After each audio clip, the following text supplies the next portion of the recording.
amore mio, hai cambiato la mia vita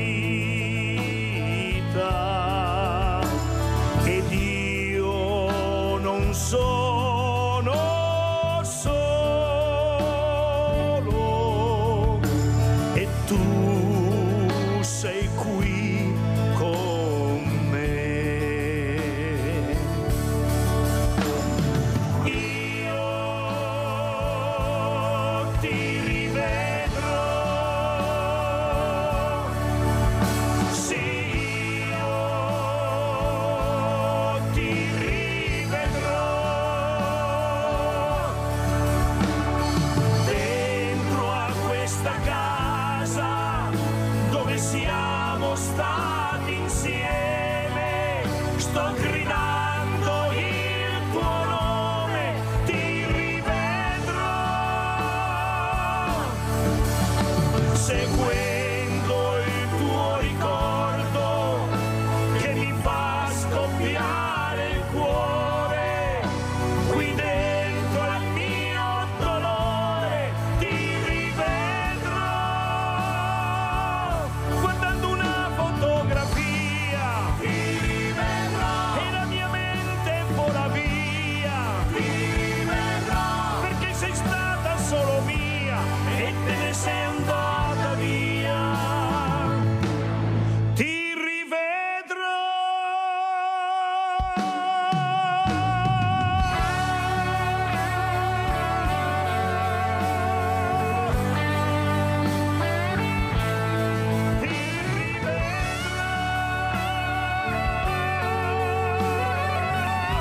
Ti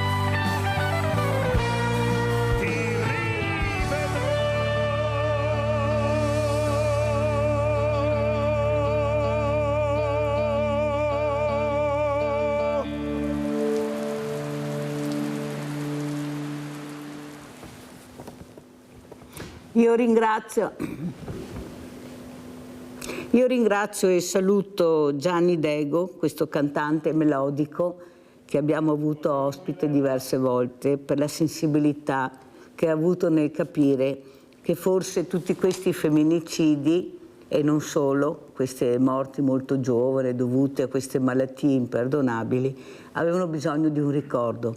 Specialmente, più che i mariti, penso ai genitori di queste ragazze, a questi padri che si vedono portare via i loro figli senza un perché.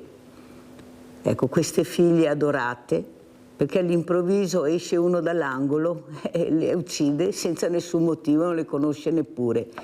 Perché abbiamo tante persone fuori di testa, libere di circolare per la strada, non ne parliamo quelli che fa la droga, ecco, che sconvolge completamente il cervello, e non ci sono strutture, non abbiamo le strutture. Ecco, queste famiglie che non riescono anche a gestire quelle ammalate, e quelle sane, quando si esce non si sa più se si torna a casa.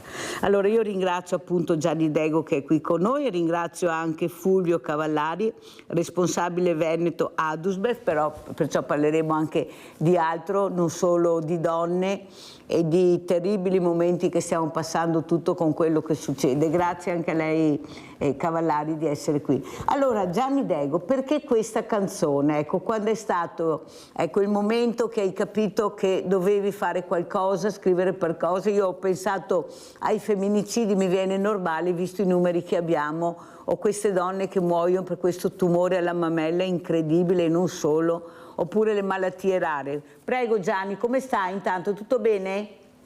Bene, grazie Milena, buongiorno a tutti, sto abbastanza bene, tutto a posto.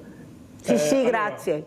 Riguardo questa canzone, questa è una canzone scritta assieme a Marco Negri e a Paolo Baglioni qualche anno fa, un po' d'anni fa. Io avevo già fatto un video, però era un video così, non diceva niente come video. E allora adesso, appunto, come hai detto te, con tutte queste cose che stanno succedendo, dobbiamo ricordare un po' i nostri cari. Quanti di noi abbiamo delle persone care che purtroppo se ne sono andate, può essere maschio o femmina. Io tra l'altro ho fatto anche la canzone, l'ho fatta anche nella versione maschile. Il video l'ho fatto al femminile, però c'è anche al maschile. Hai fatto bene. Ecco, è solo per ricordare, capito? Per ricordare che noi spesso siamo lì, diciamo, ma poi dopo ci si dimentica, invece è bello ricordarli ogni tanto. E questa canzone, credo, io devo dire una cosa, ringrazio mia moglie che si è prestata a fare l'attrice, lei di questo video, insomma. Ecco, molti amici mi hanno chiamato subito, oh, ma cos'è successo? Ho detto, no, ho detto niente di male, ma non dovevo, come non dovevo? Se avessi se avessi chiamato Mirella per fare l'attrice è la stessa cosa o sbaglio?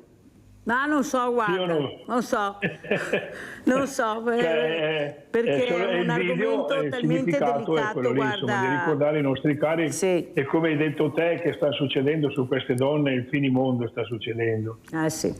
Allora mi dai anche l'opportunità, qualcosa. Gianni, per salutare un'altra famiglia, visto che hai detto ho fatto anche un video con l'uomo, per l'uomo, di salutare la famiglia Bonora, è un grande abbraccio perché purtroppo sabato è mancato Mario Bonora, questo capostipite di questa famiglia, questo istrione, perciò un grande abbraccio alla famiglia Bonora, alla moglie, alle figlie, anche a tutti anche da parte mia allora. Grazie Gianni, doveroso ricordare e soprattutto abbracciare Tiziana, specialmente la moglie, tutti i nipoti, tutta la famiglia di questo istrione che non ci sarà più, che è Mario Bonora di Sagliareda.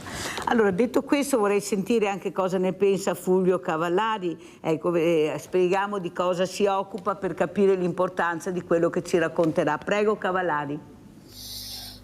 Dunque, ci siamo ritrovati con Patrizia Miatello e Milena Zaggia. Sono due amici, due persone con le quali da anni stiamo seguendo le vicende dei risparmiatori truffati e azzerati dal crack delle banche venete e non solo. Ci siamo ritrovati in quel di Curtarolo al ristorante Il Falco d'Oro e per discutere appunto delle prospettive di quello che si può ancora fare per tutti quelli che non sono ancora stati ristorati e ripagati dal fallimento di queste due banche. Sono tanti, perché le domande presentate su circa 300.000 in Veneto sono 144.000, quindi c'è una platea molto vasta di persone che non ci ha neppure provato, per intenderci, magari persone anziane che da sole non ce lo facevano e non sono state seguite, e poi c'è una platea di persone che sono rimaste fuori dal risarcimento perché magari avevano fatto degli errori di carattere materiale nel compilare la domanda, magari non sono stati seguiti o comunque hanno fatto degli errori, sono circa 10.000. La fermo un attimo Fulvio Cavallari perché abbiamo il centralino, abbiamo Marianna da Vicenza, poi continuiamo, se no cadono le linee. Vai Marianna. Buongiorno a tutti, saluti Mirella. Ciao carissima, che piacere sentirti. Arrabbiata perché con tutte queste notizie da parte dei giornalisti, non lo so, mi sembra delle iene, altro che dei giornalisti. Mi domando se è possibile continuare a sfrucugliare, come che dice i napoletani, situazioni tragiche, infami, laceranti delle famiglie che ha perso fiori, tipo la Cecchettin, tipo l'altro era quello del Sempio, cost'altro inquisito in galera a suo tempo il fidanzato. Mi sfugge i nomi perché non so, una che partecipa molto alla cronaca nera, ma in tutte le trasmissioni anche dei canali ufficiali importanti a continuare a parlare, a fare processi, ma quei cavoli dei magistrati ora per cosa i paghemo a fare? Prima di tutto. In secondo luogo, come se permetti parlo allora dei mezzi pubblici, di interferire e continuare a parlare. Mi non voglio neanche, guarda, non so se l'ho reso l'idea perché ho già detto in passato che mi parlare al telefono mi dà un fastidio maledetto, proprio vado in tilt. E spero solo che sia sta chiara la mia idea. Comunque sti giornalisti veramente è proprio da quarta categoria secondo me, anche a livello nazionale, nazionale. Non si può rovinare, continuare a distruggere, a lacerare le famiglie di queste persone, poverette, a distanza di 10, 15, 20 anni, solo per fare, che sono spettacolo. Le indagini esistono, chiuse, basta, metti una piera sola, cosa vai a indagare? E ora vuol dire che si sta fatto tutto male, e ora vuol dire che gli incaricati si pagano per niente, perché si buoni da niente, e non si buoni fare il suo lavoro. Non lo so, mi scusa tanto, sa Mirella, Deo sfogo, punto e basta. Buona giornata. Ciao Marianna, cara, abbiamo sentito anche la riflessione di Marianna, ognuno a casa farà le proprie riflessioni, perché in effetti c'è una parte anche di verità che a distanza di tanti anni poi sentire e rovesciare tutto quello c'è anche da dire però Marianna che fortunatamente è arrivata una tecnologia che dà la possibilità che una volta non c'era di individuare delle cose, specialmente anche col DNA che prima non si poteva fare, bisogna dire anche questo. Poi sai, l'informazione ognuno la vede dalla propria angolazione, però non si può neanche sparare nel mucchio tutti i giornalisti, perché io penso che se non ci fossero dovremmo inventarli per capire, sta a noi decidere cosa ascoltare, cosa sentire e cosa leggere. Ecco, siamo in tanti, ognuno faccia quello che vuole. Allora, sentiamo Cavallari, prego Cavallari. La mia domanda è questa, Cavallari. Abbiamo aperto con questa canzone molto struggente, ma lei ha sentito, ha conosciuto delle persone che dopo questa ruberia, perché è stata una ruberia e non si può dire una truffa, che hanno portato via i soldi da queste tasche di persone che non erano preparate, erano inconsapevoli, si fidavano, sono andati via di testa, perché pensate, ecco, risparmiare una vita per trovare magari una vecchiaia, ecco, un attimo più agiata, più confortevole, sperando che appunto questi soldi, perché in Italia si vive solo se hai soldi, se non te soldi è una tragedia. Ecco, cosa ci racconta? Com'è la situazione? Perché veramente uno va via di testa. Pensi che io ho avuto un'amica, purtroppo che non c'è più, sono convinta che sia malata anche a questo, ha perso una cifra incredibile con Veneto Banca, una cifra incredibile, all'oscuro del marito, poveretto, che non sa, lei non aveva neanche il coraggio di dirglielo, perché si è fidata. Mi diceva sempre: Mirella, mi sono fidata, una vita di lavoro fumato in poche ore. Prego Cavallari. È una tragedia. Diciamo che noi come associazioni dei risparmiatori siamo rimasti in contatto anche con dei centri di assistenza psicologica, perché molti di queste persone poi hanno anche sofferto da un punto di vista proprio dell'atteggiamento o anche del modo di vivere comune di tutti i giorni. Ovviamente non ci si sente più come prima, perché si perdono le sicurezze, si perdono le certezze, si perdono le garanzie di una vecchiaia serena. E questo è stato il vero dramma di questa vicenda. Si credeva di potersi fidare degli istituti di credito, in realtà così non è stato, perché il patrimonio è stato dilapidato, ma è stato dilapidato sia in parte, diciamo, per responsabilità degli amministratori che elargivano prestiti molto facilmente, anche senza garanzie, in parte anche per colpa delle regole europee che hanno, diciamo, anche imposto dei vincoli di bilancio molto severi. Detto questo, noi stiamo cercando nel nostro piccolo, ovviamente, di cercare di trovare una soluzione. Come stavo dicendo prima, noi siamo riusciti a, non dico salvare, però a ripagare almeno quei 144.000, il 40% del valore storico dell'azione, quindi non tutto, manca un buon 60%. Mentre poi esistono, come dicevo, anche quei 10.700 che purtroppo non sono riusciti a superare l'esame del FIR. Ecco, su questo aspetto potremmo dare una notizia positiva, perché il senatore Zanettin si è impegnato a presentare un emendamento almeno per riportare nei termini della domanda quei 10.700 risparmiatori che, avendo compiuto degli errori meramente formali, potranno, se passa l'emendamento, riproporre la domanda per essere ristorati. Altro aspetto poi positivo da sottolineare è che di questi giorni anche un decreto del Presidente del Consiglio dei Ministri che prevede di ristorare a distanza, pensate un po' voi, di circa 30 anni, quelli che avevano investito in bond Argentina, ecco, oppure in azioni Cirio e Parmalat. È un altro fondo nel quale diciamo sarebbero confluiti fondi di riserva dello Stato e che è stato messo a disposizione quindi di questi risparmiatori, ma di vecchissima data.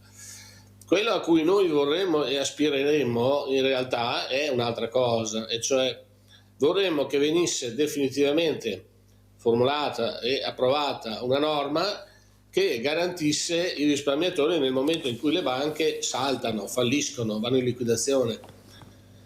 Non so, per fare un paragone, voi sapete che quando si fa un incidente stradale con le auto, nel caso in cui il veicolo della controparte non sia assicurato, c'è un fondo di garanzia dello Stato. Noi vorremmo che venisse fatto anche per banche e assicurazioni un fondo stabile, definitivo, che una volta accertato il fallimento della banca o che la banca si è sciolta o altro e non riesce a ripagare i suoi azionisti o obbligazionisti, entro certi limiti ovviamente, perché non si può ripagare tutti, perché lo speculatore puro che gioca in borsa, quello ovviamente il rischio se lo deve assumere, ma diciamo il piccolo obbligazionista, il piccolo risparmiatore che venga ingannato possa, nel caso di fallimento della banca e solo in quel caso, poter accedere a un fondo definitivo, stabile, che dia una prospettiva. Perché il problema è che se questi casi poi si ripetono, noi a livello statale non abbiamo nessun tipo di garanzia. Non esiste un fondo interbancario, per carità, però quello è destinato a ripianare il patrimonio, comunque a prevenire le crisi delle banche, ma per chi poi subisce il tracollo del titolo, nessuno diciamo garantisce proprio. Ecco, quindi noi stiamo lavorando anche con qualche esponente politico, ripeto in particolare il senatore Zanettin, ma se ne stanno affiancando altri anche, che ci sta dando una mano, però ovviamente anche avremo bisogno anche dell'appoggio del MEF e di Giorgetti, che il ministro delle finanze, che apre un po' il cordone della borsa, solo che in questo periodo è un po' difficile. Senta Cavallari, ma non le sembra, dopo quello che abbiamo sentito anche in questi giorni, la parola garante? Ecco, questa parola che dovrebbe dire garanzia, controllo, tutela, e poi vediamo quello che è successo. Non le sembra che forse Cavallari qualcuno sapeva? Tanto è vero che qualcuno sapeva di quello che stava succedendo? Perché non è possibile che... aspetti Cavallari, aspetti che finisco, poi le do la parola. Che qualcuno sapeva, oppure deve far parte il famoso, che a Mirella proprio lo nomina sempre, cerchio magico, in maniera che qualcuno di molto importante, bisogna essere importante, è riuscito ad avere i soldi. Non le sembra che ci sia stata una politica che sapeva e non ha parlato? Eppure erano tutti presenti quando questa banca andava alla grande. Poi si sono tutti defilati, tutti quelli, parlo quelli del territorio, specialmente nostro, ecco, senza capire che forse dovevano muoversi prima. Perché io mi domando allora, Cavallari, ma a cosa deleghiamo il nostro paese, a chi e a che mani? Se poi succedono quello che succede. E poi la tracciabilità dei soldi. Possibile che questi soldi non si sappia dove sono andati a finire? È possibile che si riesca in un giorno a cambiare le sorti patrimoniali in testo ai figli, alla moglie, ai nipoti, e così io risulto nulla tenente e mi tengo tutto il maloppo? Oppure se riescono anche a condannarmi, le risorse le ho già messe da parte, un buon avvocato, poi c'è anche la prescrizione, riesco anche a farla franca magari in parte. Abbiamo visto in Francia Sarkozy ha sbagliato, è andato in carcere immediatamente. Qui mi sembra che le cose siano molto diverse e soprattutto la certezza della pena che non c'è per nessun reato. Ecco. Vediamo che pene ci sono, avete sentito anche gli avvocati. Non le sembra, Cavallari, invece che noi avremmo diritto, nel momento che entriamo in una banca e facciamo, come dice lei, certi movimenti, non quelli a rischio ma quelli normali, di essere un po' più tutelati e di capire che non siamo gli imbecilli di turno, perché io sono convinta che il Parco Buoi sta continuando, chissà cosa succederà in futuro, visto che qualcuno mi ha detto: Mirella, dimenticati dei valori perché non esisteranno più, il valore, la dignità, l'onestà, la persona. Cosa dice Cavallari?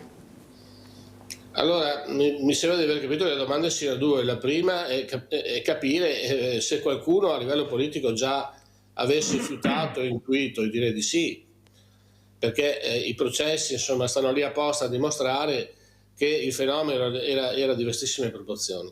Quindi, e poi addirittura abbiamo anche visto fior di imprenditori essere pagati molto prima di altri. C'è il fenomeno dei cosiddetti scavalcati. Quindi all'interno di una certa cerchia, cioè di grandi imprenditori e ovviamente anche di fesso della politica, mi sembra abbastanza scontato e non azzardato dire che si sapeva, perché qualcuno è stato pagato prima degli altri, è stato liquidato prima degli altri, è intascato prima degli altri, e pace e buonanotte. La seconda domanda, che è quella del fronte delle garanzie per i piccoli risparmiatori, è il tema che ho affrontato prima. Quando entro in banca io vorrei essere tranquillo, voglio comprare un titolo che mi dia delle garanzie, che la banca sia solida. Non stiamo parlando di speculatori. Bisogna sottolineare che se uno va in borsa e gioca il suo patrimonio è un azzardo, sa che c'è un rischio, sa che può perdere. Stiamo parlando del piccolo risparmiatore, di quello che accede all'obbligazione, insomma al titolo che dovrebbe dare una certa garanzia, patrimoniale almeno. Ecco, questi vanno tutelati assolutamente. Ma le sembra, Cavallari, che ci sia questa volontà? Secondo lei come si sta muovendo il governo, ecco, in particolare il ministro che si occupa di questo? Perché dobbiamo anche capire da quando è successo ad oggi, siamo ormai l'11 novembre 2025, cosa è successo e cosa prevedete voi. Prego, Cavallari. Allora, a livello governativo diciamo che ci sono degli esponenti politici che sicuramente si stanno occupando di questa vicenda. Di certo, ne siamo in continuo contatto. Prima citavo l'onorevole Zanettin perché è quello con cui siamo maggiormente in contatto, è quello che ci ha dato sino adesso maggiori garanzie, maggiori coperture. In precedenza abbiamo avuto anche rapporti con esponenti del Partito Democratico che si sono adoperati. Il nodo adesso è a livello governativo, e cioè è capire se ci sono oppure no le risorse, se il Ministero delle Finanze, per intenderci Giorgetti, mette a disposizione oppure no dei fondi per fare questo tipo di legge che tutela il piccolo risparmiatore quando entra in banca. Allora il problema è proprio questo, quindi bisogna capire di queste risorse dello Stato di quanto possiamo chiedere e disporre. Quindi l'appello che noi possiamo fare in questo momento non tanto diciamo ad alcuni esponenti politici, ma a tutta la maggioranza, ma anche all'opposizione, e direi soprattutto al Ministro dell'Economia e Finanze, di allargare un po' il cordone della borsa per fare qualcosa di stabile, perché la gente quando entra in banca e va a comprare e movimentare il deposito titoli ha bisogno di garanzie. Ha bisogno di garanzie e di starsene tranquillo. Andiamo a vedere, devo correre perché devo andare anche in pubblicità, andiamo a vedere questo processo a Veneto Banca e poi lo commentiamo. Andiamo a vedere il servizio. La cosa è già stata chiarita, è l'ammissione delle parti civili, della stragrande maggioranza delle parti civili, dei miei assistiti, quelle dell'avvocato Fadalti e degli altri, ma insomma con il rigetto delle eccezioni della gran parte di inammissibilità che erano state sollevate. Un passaggio niente affatto scontato che apre nuovamente le porte del Tribunale a un esercito di risparmiatori. Questo l'esito dell'ennesimo atto nel crack di Veneto Banca. Alla sbarra, tra gli altri, ancora una volta, l'ex amministratore delegato e direttore generale Vincenzo Consoli e i presidenti Flavio Trinca e Francesco Favotto. Un copione che si ripete, stavolta senza il rischio di prescrizione, come è successo invece per l'accusa di truffa. Quante sono più o meno le parti civili? A memoria qualche centinaio, penso 300-400 in questo processo. In tribunale a Treviso va in scena quindi il terzo filone, quello per la bancarotta fraudolenta per distrazione e dissipazione, poi scaturita in un buco da oltre 300 milioni di euro, cifra monster messa a disposizione di società che non avevano le necessarie garanzie. Le parti civili sono al momento fiduciose e pensano ai prossimi passi. Discuteremo l'udienza preliminare e il rinvio a giudizio. Sono state anticipate 2 richieste di giudizio abbreviato da parte dell'ex condirettore generale Feltrin e del professor Favotto. Noi dobbiamo decidere se accettare o meno il giudizio abbreviato, però per le mie parti civili credo che l'accetteremo. Siete comunque soddisfatti di questa udienza? Molto. L'ordinanza del giudice sulla costituzione delle parti civili è stata estremamente puntuale e sostanzialmente ha rigettato tutte le eccezioni delle difese. Allora Gianni Dego, invece a te chiedo, tu lavori, giri, fai sacrificio, orari, ecco veramente è un lavoro che ti mette anche in cammino tutto il giorno, spostarti da una città all'altra, da una regione all'altra. Ecco, cercare, come hai detto, anche di cercare di avere, come si parlava prima, una vecchiaia dignitosa, aiutare i propri familiari. E in un baleno uno schiaccia un bottone e ti porta via tutto. Ecco, cosa vuoi dire come persona? Perché anche tu sei andato a votare, spero che andrai a votare, ecco, per capire cosa dobbiamo fare, perché non abbiamo sicurezza da nessuna parte. Cioè, in qualsiasi angolo noi ci muoviamo, dobbiamo avere la corazza e stare attenti dove andiamo, dove entriamo, con chi parliamo. Cosa vuoi dire, Gianni Dego? Prego, però fare una canzone sulle truffe non sarebbe neanche male, guarda. Poi gliela mandiamo al governo. Ma ce ne sono tante di canzoni sulle truffe. Cioè, io ho scritto una canzone ancora ai tempi del gratta e vinci. Gratta, gratta, gratta, finché voi però, in fin dei conti, è il governo che li mangia a noi. Ecco, la canzone dice così. Però riguardo a questo...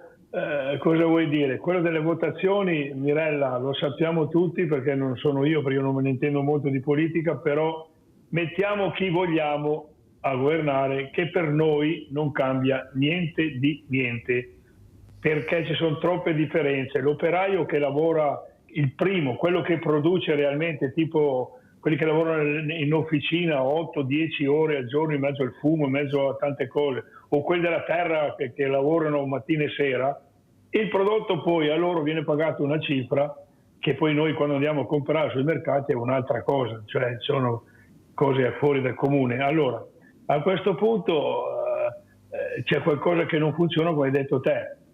Ci hai detto giustamente anche prima all'inizio, noi non sappiamo niente, però se c'è una cosa da dire, che l'hai detta te prima, che è quella che ti volevo dire io, ma con tutti i mezzi che abbiamo adesso, con delle piattaforme che fanno paura, che se vogliono sapere in casa tua cosa stai facendo lo vengono a vedere, è possibile che non si sappia dove sono andati a finire tutti questi soldi che hanno fatto sparire? Non è possibile, anche perché io credo che se io metto 100 milioni di euro in una banca svizzera e riesco a portare via tutto tramite computer, ma poi realmente il valore, che il valore mi sembra che sia quello dell'oro, deve andare là, perché se io mando via i soldi da qua, l'oro è ancora qua, la banca principale è qua, come fa? Come fanno a non sapere dove sono andati questi soldi? Cavallari come commenta le parole di Gianni Dego? E allora i soldi delle banche, è stata fatta anche una bella relazione da parte della commissione d'inchiesta della regione Veneto. Ci sono 2 canali di uscita fondamentalmente. Il primo è che è dovuto al fatto che questi istituti purtroppo nel tempo, ma è stato scritto non solo dalla regione Veneto, anche dalla commissione Casini prima e da quella seconda commissione parlamentare d'inchiesta poi, i soldi delle banche sono usciti in gran parte per erogazioni di prestiti molto molto leggeri, molto facili, perché non garantiti. Significa praticamente che il CDA della banca ha erogato e concesso prestiti alle comunità locali, perché lo scopo di queste due banche era quello di erogare prestito e far funzionare l'economia locale. E molti di questi prestiti però finivano nei CDA, ma non avevano il vaglio, o comunque lo superavano allegramente il vaglio, diciamo così, dell'istruttoria, quell'istruttoria classica. Quindi un fiume di denaro è uscito verso le medie grandi imprese, intendiamoci bene, non le piccole piccolissime, che quelle le lasciano sempre per ultime. L'artigiano viene sempre lasciato in disparte, ma le medie e le grandi imprese hanno ampiamente beneficiato del prestito bancario. Primo elemento. Secondo, quindi un'allegra gestione del denaro.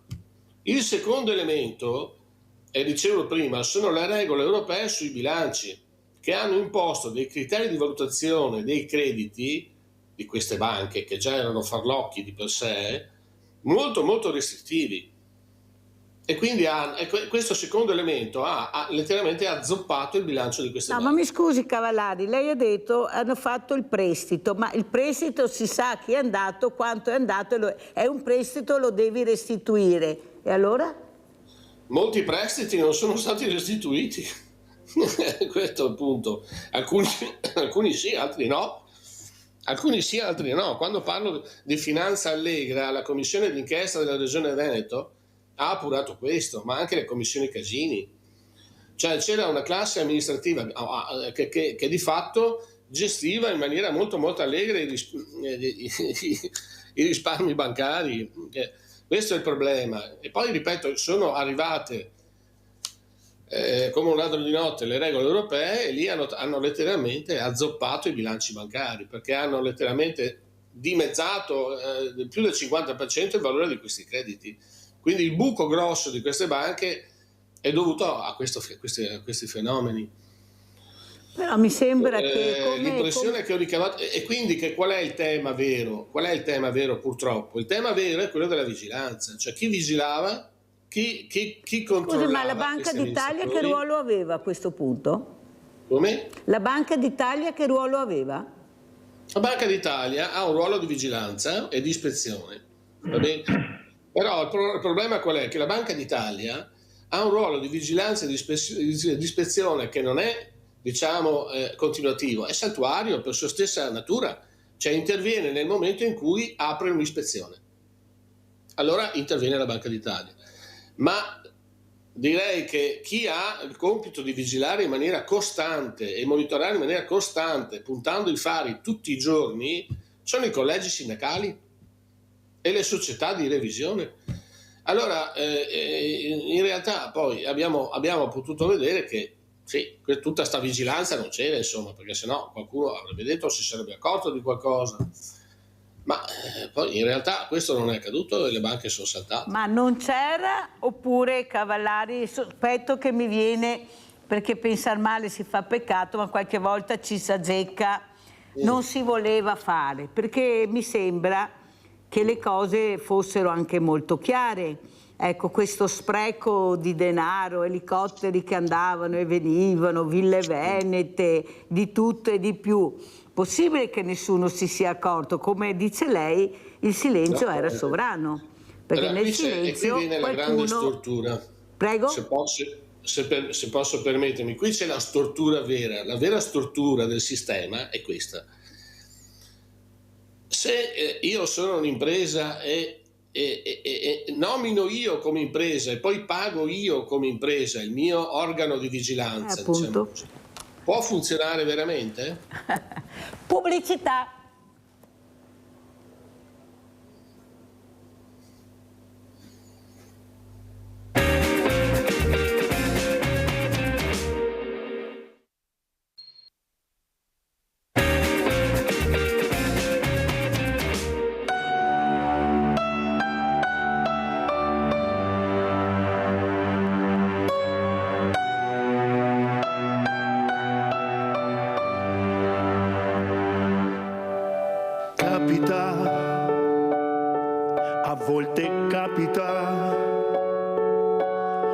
quando ti senti solo e il sole non ti scalda più.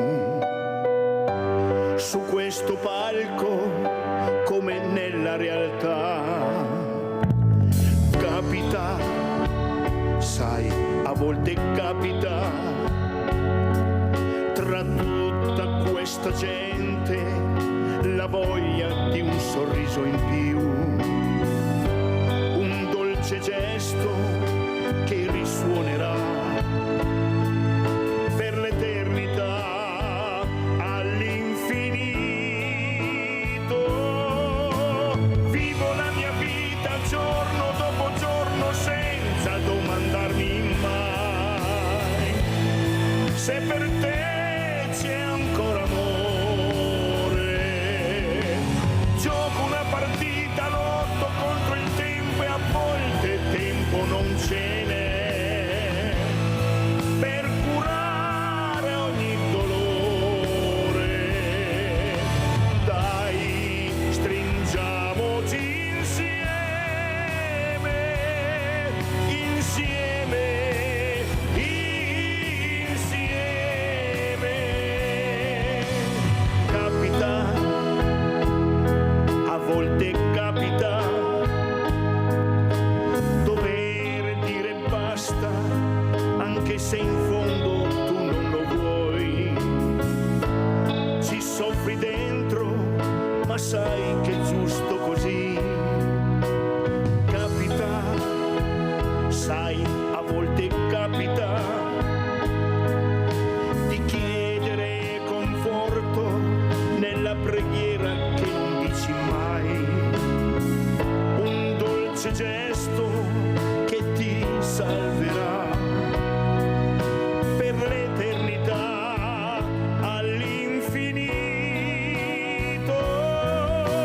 Vivo la mia vita giorno dopo giorno senza domandarmi mai se per te c'è ancora amore.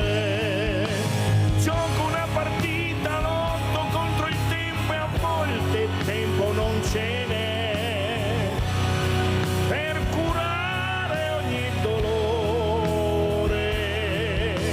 Dai, stringiamoci insieme, insieme, insieme.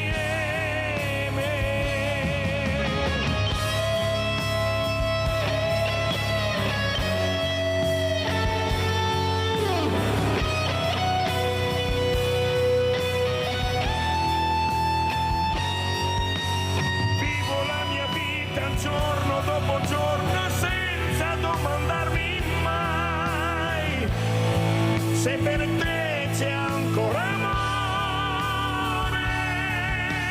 Dai, stringiamoci insieme, insieme, insieme.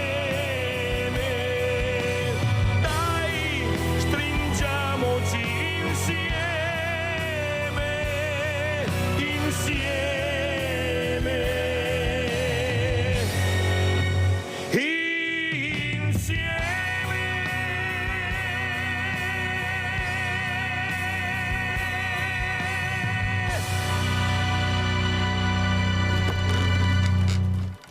Ti ringrazio Gianni Dego perché cade a pennello questa canzone con questa lettera che leggerò, che mi è arrivata ieri sera, di una persona diversamente giovane, solo. Per fortuna che c'è il mio numero di telefono che funziona sempre, qualsiasi momento, oppure ancora si scrive. Pensate, questi diversamente giovani scrivono perché io li attenziono con i miei volontari, quei volontari di Veneti schiacciati dalla crisi.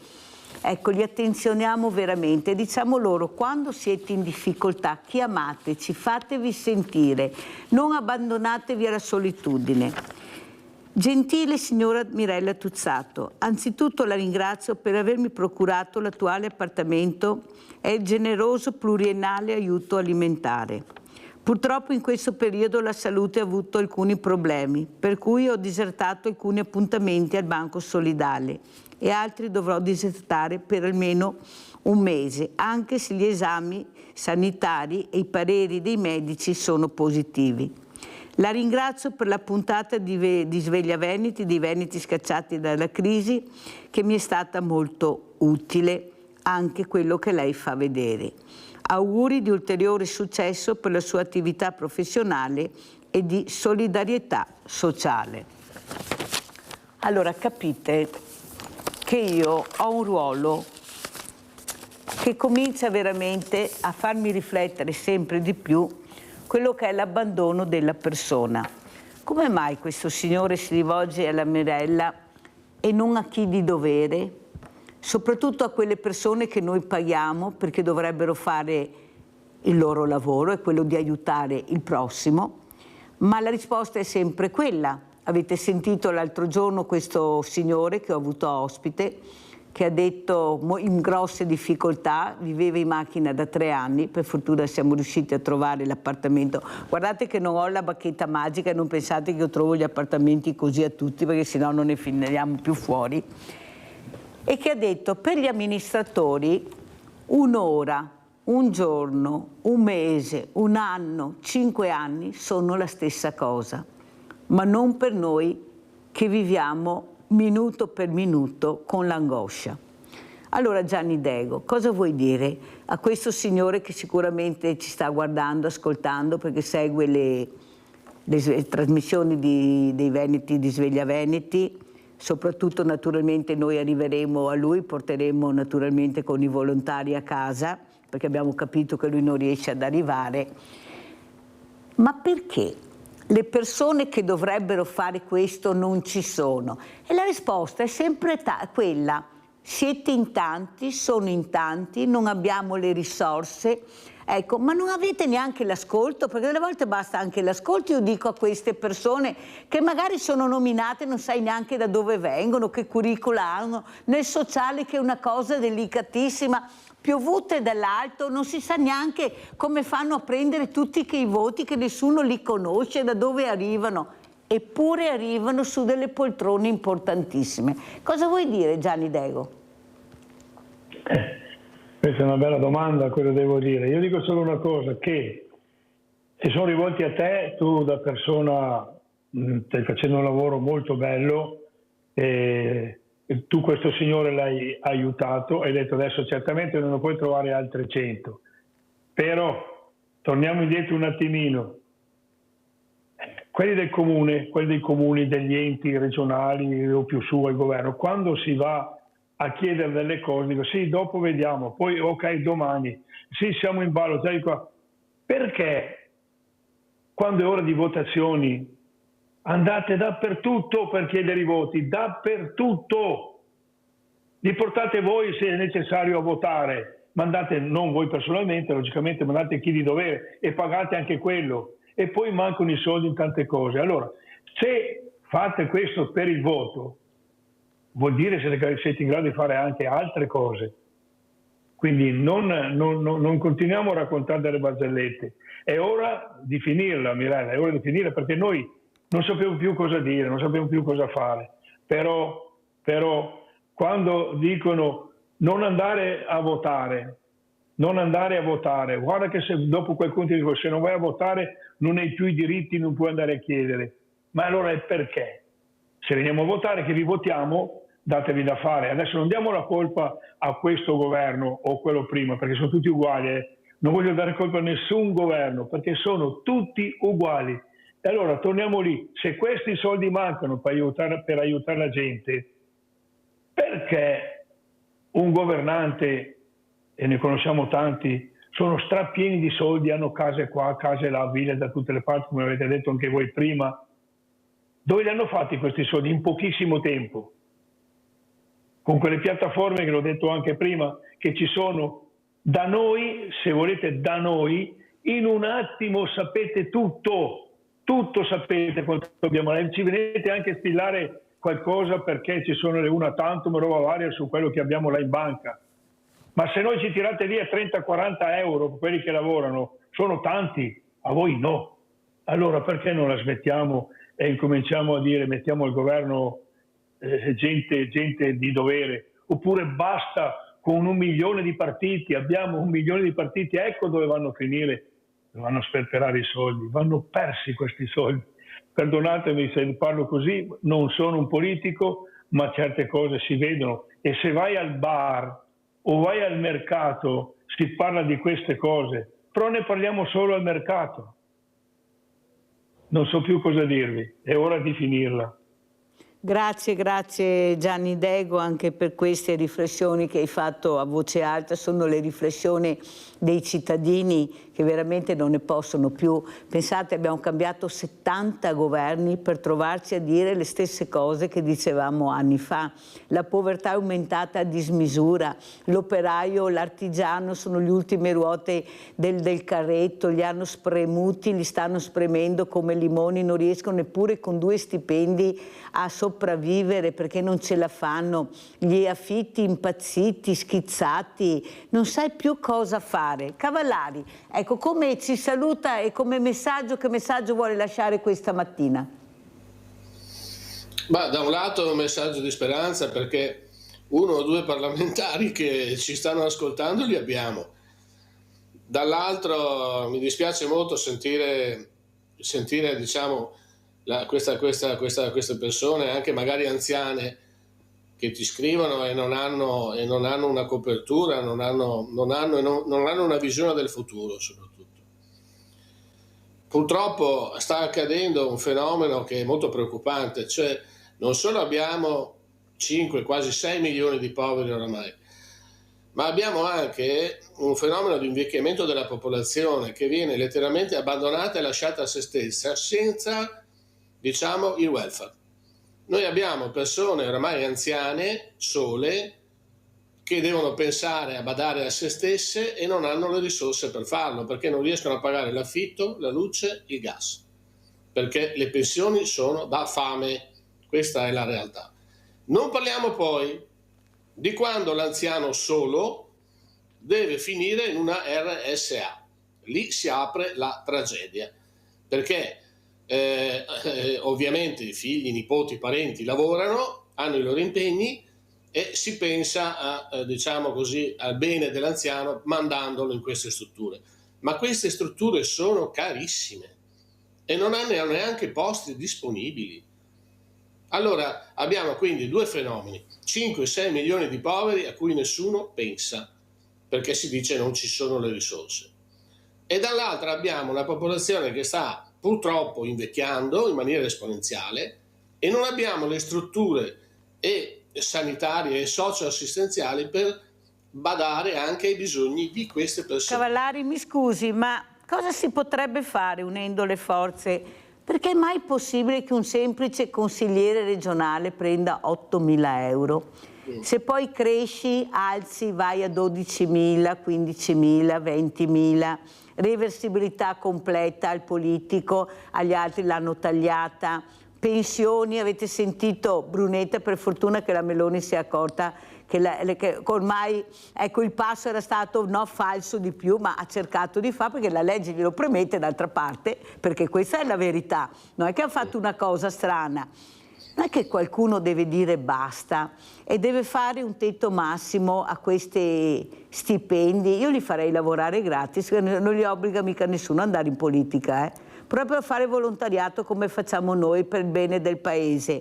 Ma detto questo, che non avverrà mai naturalmente, tanto è vero che quando lasciano la poltrona per sbaglio o perché non riescono più, diventano pazzi, vanno via di testa nel vero senso della parola, e poi dicono che sono stanchi, ma tutti si ricandidano e tutti vogliono arrivare.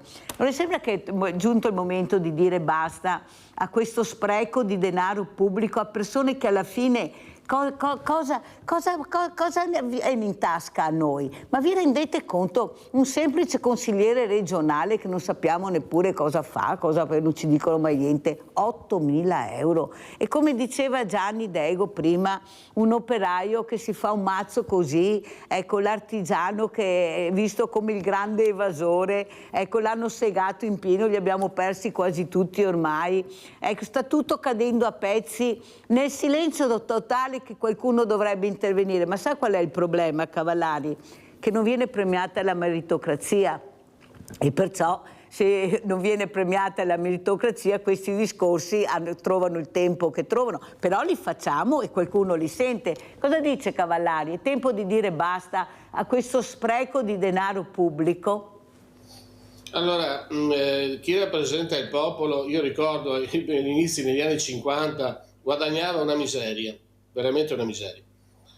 E poi è esplosa questa bolla speculativa, chiamiamola così, degli stipendi, dei salari di questi consiglieri regionali, onorevoli, parlamentari, dagli anni 70 in poi. È chiaro che stiamo vivendo una situazione paradossale come ai tempi della rivoluzione francese, perché c'era Maria Antonietta che diceva mangiate le brioche, mentre il popolo moriva di fame. Cosa fare? Bisogna ristrutturare il welfare, bisogna rifare uno stato sociale capace di fare veramente assistenza. Bisogna soprattutto alzare le pensioni, perché con 700 euro al mese mi pare estremamente difficile campare, si sopravvive forse, ma non si vive.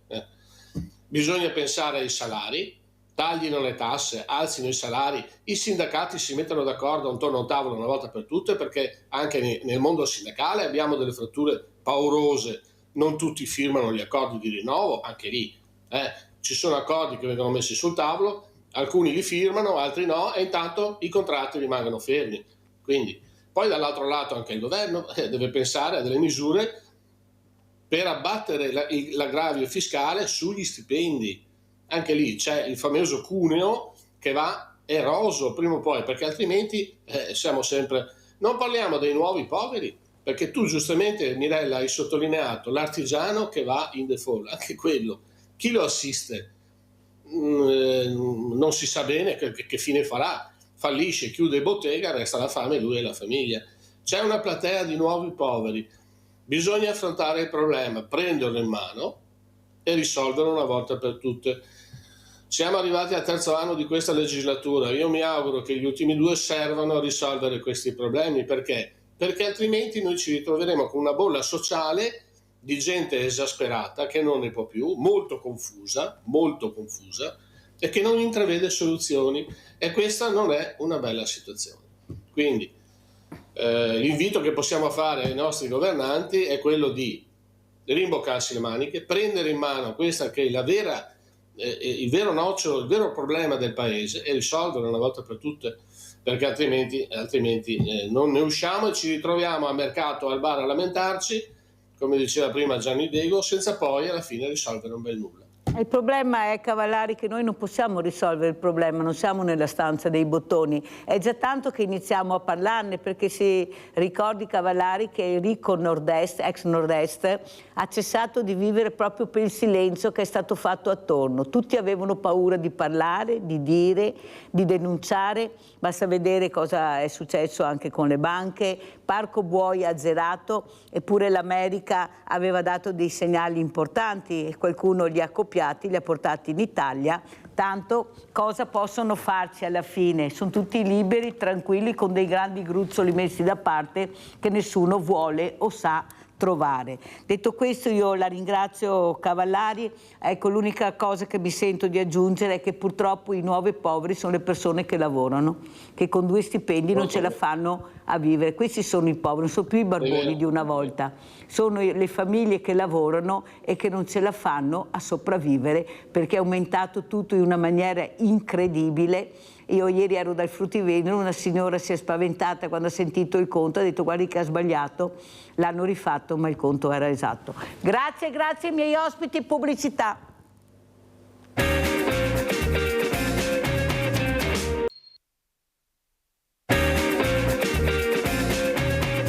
Allora, prima di passare a altri 2 graditissimi ospiti, diamo la parola al nostro Livio, perché poveretto è al telefono e c'era la pubblicità. Vai Livio! Livio?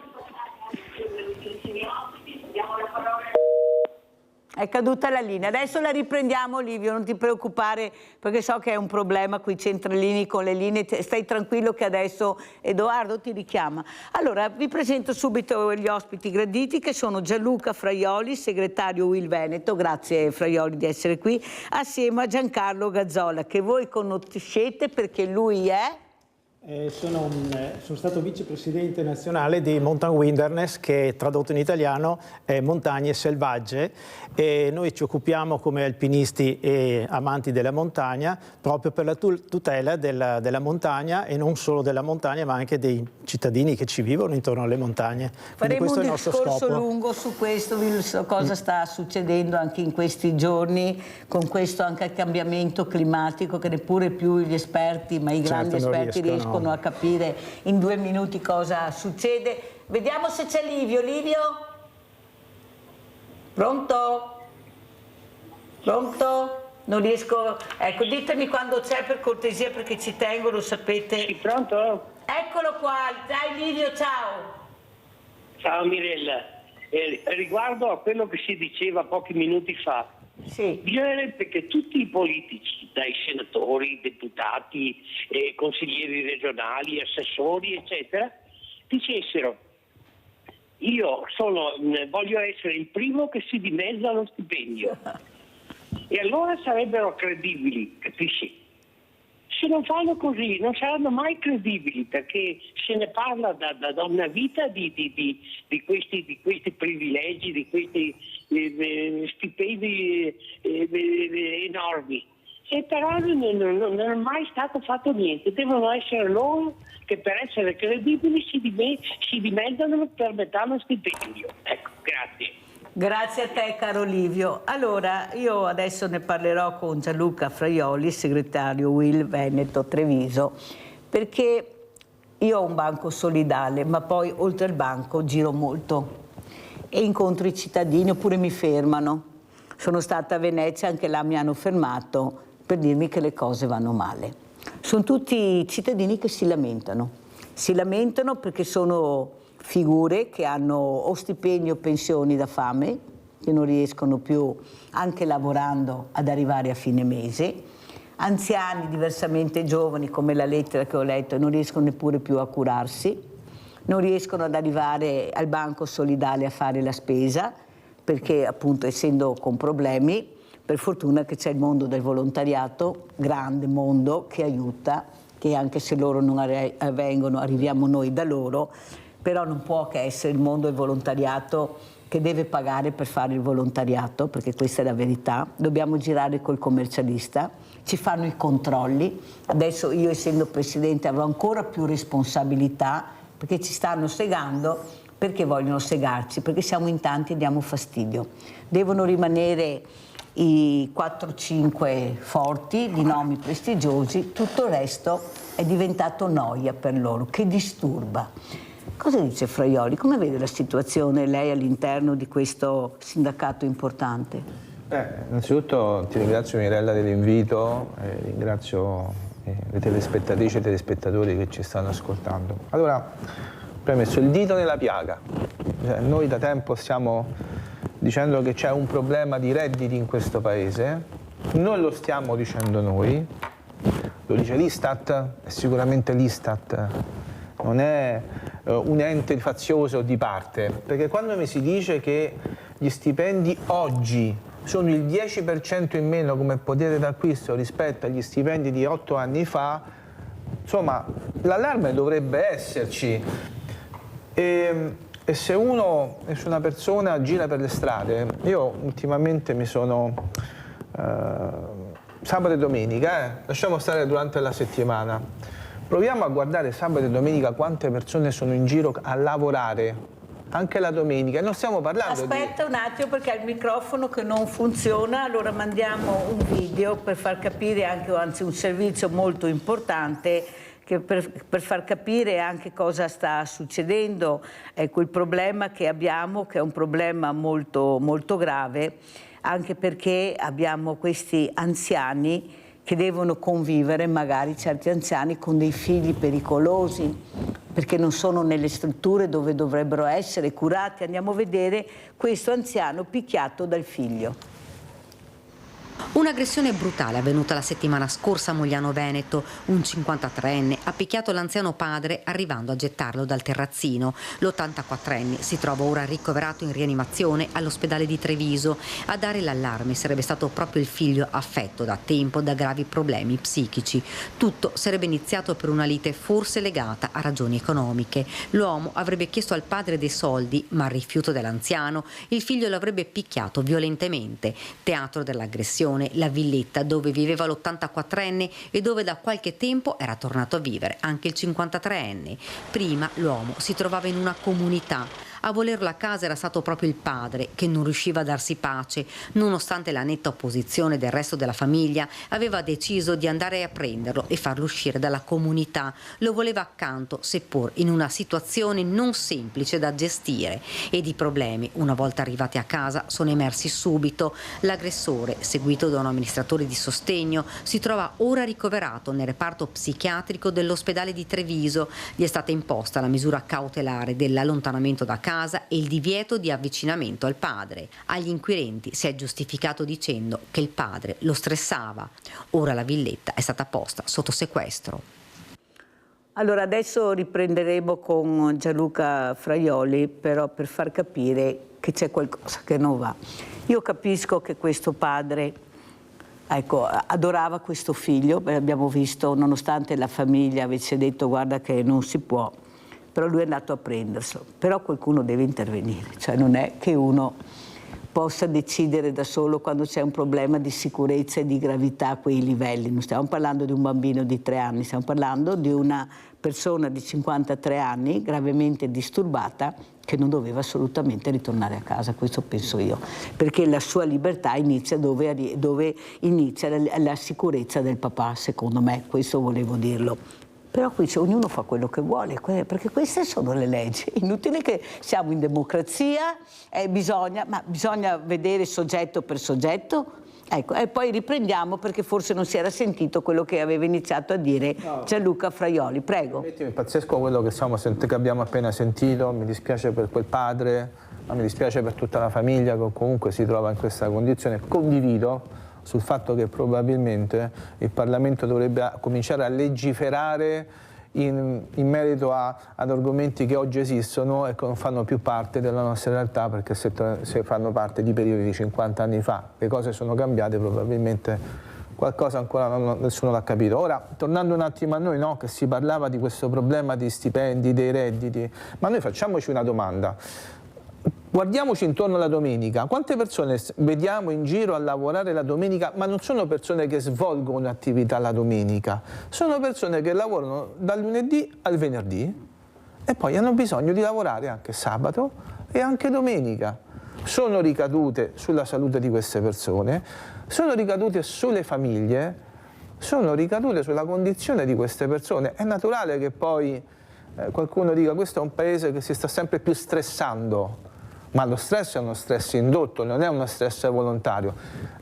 Cominciamo a guardarci in giro, noi lo stiamo facendo, chiediamo che anche altri non guardino solamente davanti, ma si pongano dei problemi reali, perché abbiamo sempre più l'idea, almeno noi come Will, che bisogna entrare nei panni delle persone con cui parliamo. Questo è il punto. Tu hai un problema, devo capirlo, deve essere il mio problema, se no non ne veniamo più fuori. Fra qua un anno continueremo a dirci le stesse cose perché probabilmente qualcuno ancora non si è svegliato. È bene che vengano queste trasmissioni ed è bene che queste cose passino nella mente e nei cuori delle persone che ci stanno ascoltando, perché siamo noi che possiamo fare il cambiamento tutti quanti insieme. È anche vero però che, e qua vorrei che intervenisse appunto Giancarlo Gazzola, lui si occupa molto di montagna, anche di Cortina, dico io, no? Sì. Perché, e l'ho già raccontato, che ho sentito che una persona ha rifiutato 50.000 euro di affitto per un appartamento per le Olimpiadi invernali, perché tanto diventeranno molto di più. Allora, a mio avviso, è stata fatta una cortina per i ricchi, per quelli che non sanno neanche più come buttare i soldi, come spenderli, e si potrebbe veramente invece cercare di far capire loro che magari aiutare in maniera molto importante persone in grande difficoltà, creare delle strutture, ad esempio, abbiamo visto che sono anche i loro nonni, i loro familiari. Certo che non hanno problemi di trovare la struttura. Qual è il problema? Quando uno ha tanti soldi, ma addirittura non ti mando neanche, stai a casa, ma quale villa vuoi andare? Scegli la villa, quella vicino al lago, dove vuoi. Però poi c'è una realtà che fa molto male, perché come dice Fraioli, c'è qualcuno che non fa vedere la realtà del paese, che non è una bella realtà. È inutile che ce la giri, noi che siamo addetti ai lavori sappiamo come girano le cose, possiamo ascoltare, ma non è che vediamo rosa perché loro ci dicono che è migliorato. Non è neanche colpa, a mio avviso, dell'ultimo governo, è il sistema che ha fallito, è il sistema che è marcio completo, non sai più da che parte girare. E non è vero che non ci sono i soldi, quello che mi fa molta rabbia, perché i soldi ci sono, il problema è che non sappiamo, perché non ce lo dicono. Vai in internet a vedere i bilanci, sì, leggi tu il bilancio che sei così bravo e spiegacelo bene però questo bilancio. E secondo me avrebbe diritto di capirlo anche il diversamente giovane, che non sono tutti con l'Alzheimer ma che paga le tasse e che magari, siccome nessuno gliel'ha insegnato, non è capace con i nuovi strumenti a capire come gestire la situazione. Ma questo non interessa a loro, interessa il potere e cercare di arrivare dove vogliono, che sono quasi sempre interessi personali. Prima chiamate una persona e ho detto: ma come fanno ad avere ville di tutto e di più? Prima non avevano niente, da quando sono in politica sono diventati, non tutti ma molti, hanno tante cose. Cosa vuoi dire? Cosa stai vedendo dal tuo mondo, Gazzola? Hai toccato anche qui un bel tasto. Questi grandi eventi, per esempio Cortina, servono soprattutto per arricchire delle persone e non servono sicuramente, per esempio le Olimpiadi invernali, certamente per lo sport. Lo sport diventa secondario, ma interessano i soldi, interessa agevolare certe aziende, certe imprese, diciamo i soliti amici degli amici. Questo è il problema, che comunque crea delle grosse difficoltà anche per gli stessi abitanti che vivono, faccio l'esempio di Cortina, perché adesso un abitante che vive lì da tanti anni con questo evento, se deve acquistare o mandare un figlio in un appartamento in quella zona, lui non riuscirà ad acquistarla perché non avrà le possibilità, perché i prezzi delle abitazioni sono schizzate alle stelle. Quindi è impossibile per un residente normale. Quasi quasi conviene vendere a casa. Conviene, ecco, vendere la casa a qualche sceicco e lui probabilmente diventerà, non dico magari ricco, ma quasi, però dovrà scappare da Cortina, non rimarrà più nel suo territorio. E quindi Cortina diventerà un Gardaland per pochi ricchi. E questa sarà la realtà della storia di Cortina. Ma alla fine della giostra, Gazzola, cosa rimarrà? Perché noi sentiamo dei numeri di turisti incredibili, anche il dopo Olimpiadi. Ma queste sono grosse favole. Avremo un po' di turismo forse i primi 2 o 3 anni dopo gli eventi. Poi calerà tutto. Abbiamo visto in tutte le altre occasioni olimpiche dalle varie parti del mondo che è sempre successo così, cioè c'è il boom al momento e poi sparirà tutto. Ci sarà addirittura l'abbandono di certe strutture. Guardate Torino con le Olimpiadi cosa è successo, tutti i siti abbandonati. Aspetta perché abbiamo Vladimiro da Rovigo, se no mi cade la linea. Vai Vladimiro. Ciao Milena, grazie anche per ospiti. Parto da sindacalista per arrivare a Gazzola. Secondo me la cosa più importante in tutte le cose è essere sempre ragionevoli, che non vuol dire essere moderati, ma cercare di evitare gli eccessi, gli estremismi. Per esempio, ho sentito ieri una persona dire che una persona che percepisce 1.800 euro al mese, nei confronti di uno che ne prende 600, è ricco. Questa è una cazzata. Cioè, uno che percepisce in un mese 1.800 euro, se va bene, non è povero, non che è ricco. Passo al discorso che vuoi fare una domanda a tuo ospite Gazzola. Anche lì su questione del clima, sì, è chiaro che è vero che nel passato c'è sempre stato cambiamenti climatici anche grandi, ma questa volta è l'unico, è un'unicità perché è presente l'uomo con i suoi effetti e questo fa sì che bisogna essere molto attenti, eccetera, eccetera, eccetera. E arrivo alla domanda. Ospitare di Cadore, ho letto alcuni articoli nei quali ospitare di Cadore che qua si passa 1000 volte in bicicletta verso Perarolo e Pieve di Cadore, è un paesettino semi-abbandonato con 100 abitanti, per dire. Le persone si lanciano l'allarme perché alla sera, secondo loro, non può più uscire da casa perché arrivano i lupi. E ha chiesto, cioè, o noi altri o i lupi, no? Una persona, penso collega del signor Gazzola, ha detto no, non è vero, perché bisogna adattarsi alla novità. Ecco, qua mi casca le braccia e faccio la domanda. Cioè, non so molto capire come si fa ad adattarsi in un paese di 40 case e 3 vie. O passa a essere tremizzo, o passa i lupi o passa gli abitanti. Chiedo, non è che bisogna stare attenti perché lentamente, più o meno velocemente, stiamo per avviarsi e arrivare a una situazione nel quale bisognerà per forza prendere decisioni drastiche. Cioè, un conto è mettere le greggi ricintate e via parlando, ma quando c'è la concorrenza tra l'essere umano e il lupo, per me stiamo arrivando a una situazione troppo estrema, poco ragionevole. Non è che sarebbe bene intervenire prima, ammesso che sia possibile, perché ripeto, prima in una strada o passa l'uomo o passa il lupo. Mi permetterei di dire che precedenza è l'uomo che cura la montagna e via parlando. Ma è una mia idea, se mi può dare una risposta al tuo ospite la ringrazio. Ciao, grazie a te Vladimiro, prego. Bene, grazie per la domanda signor Vladimiro.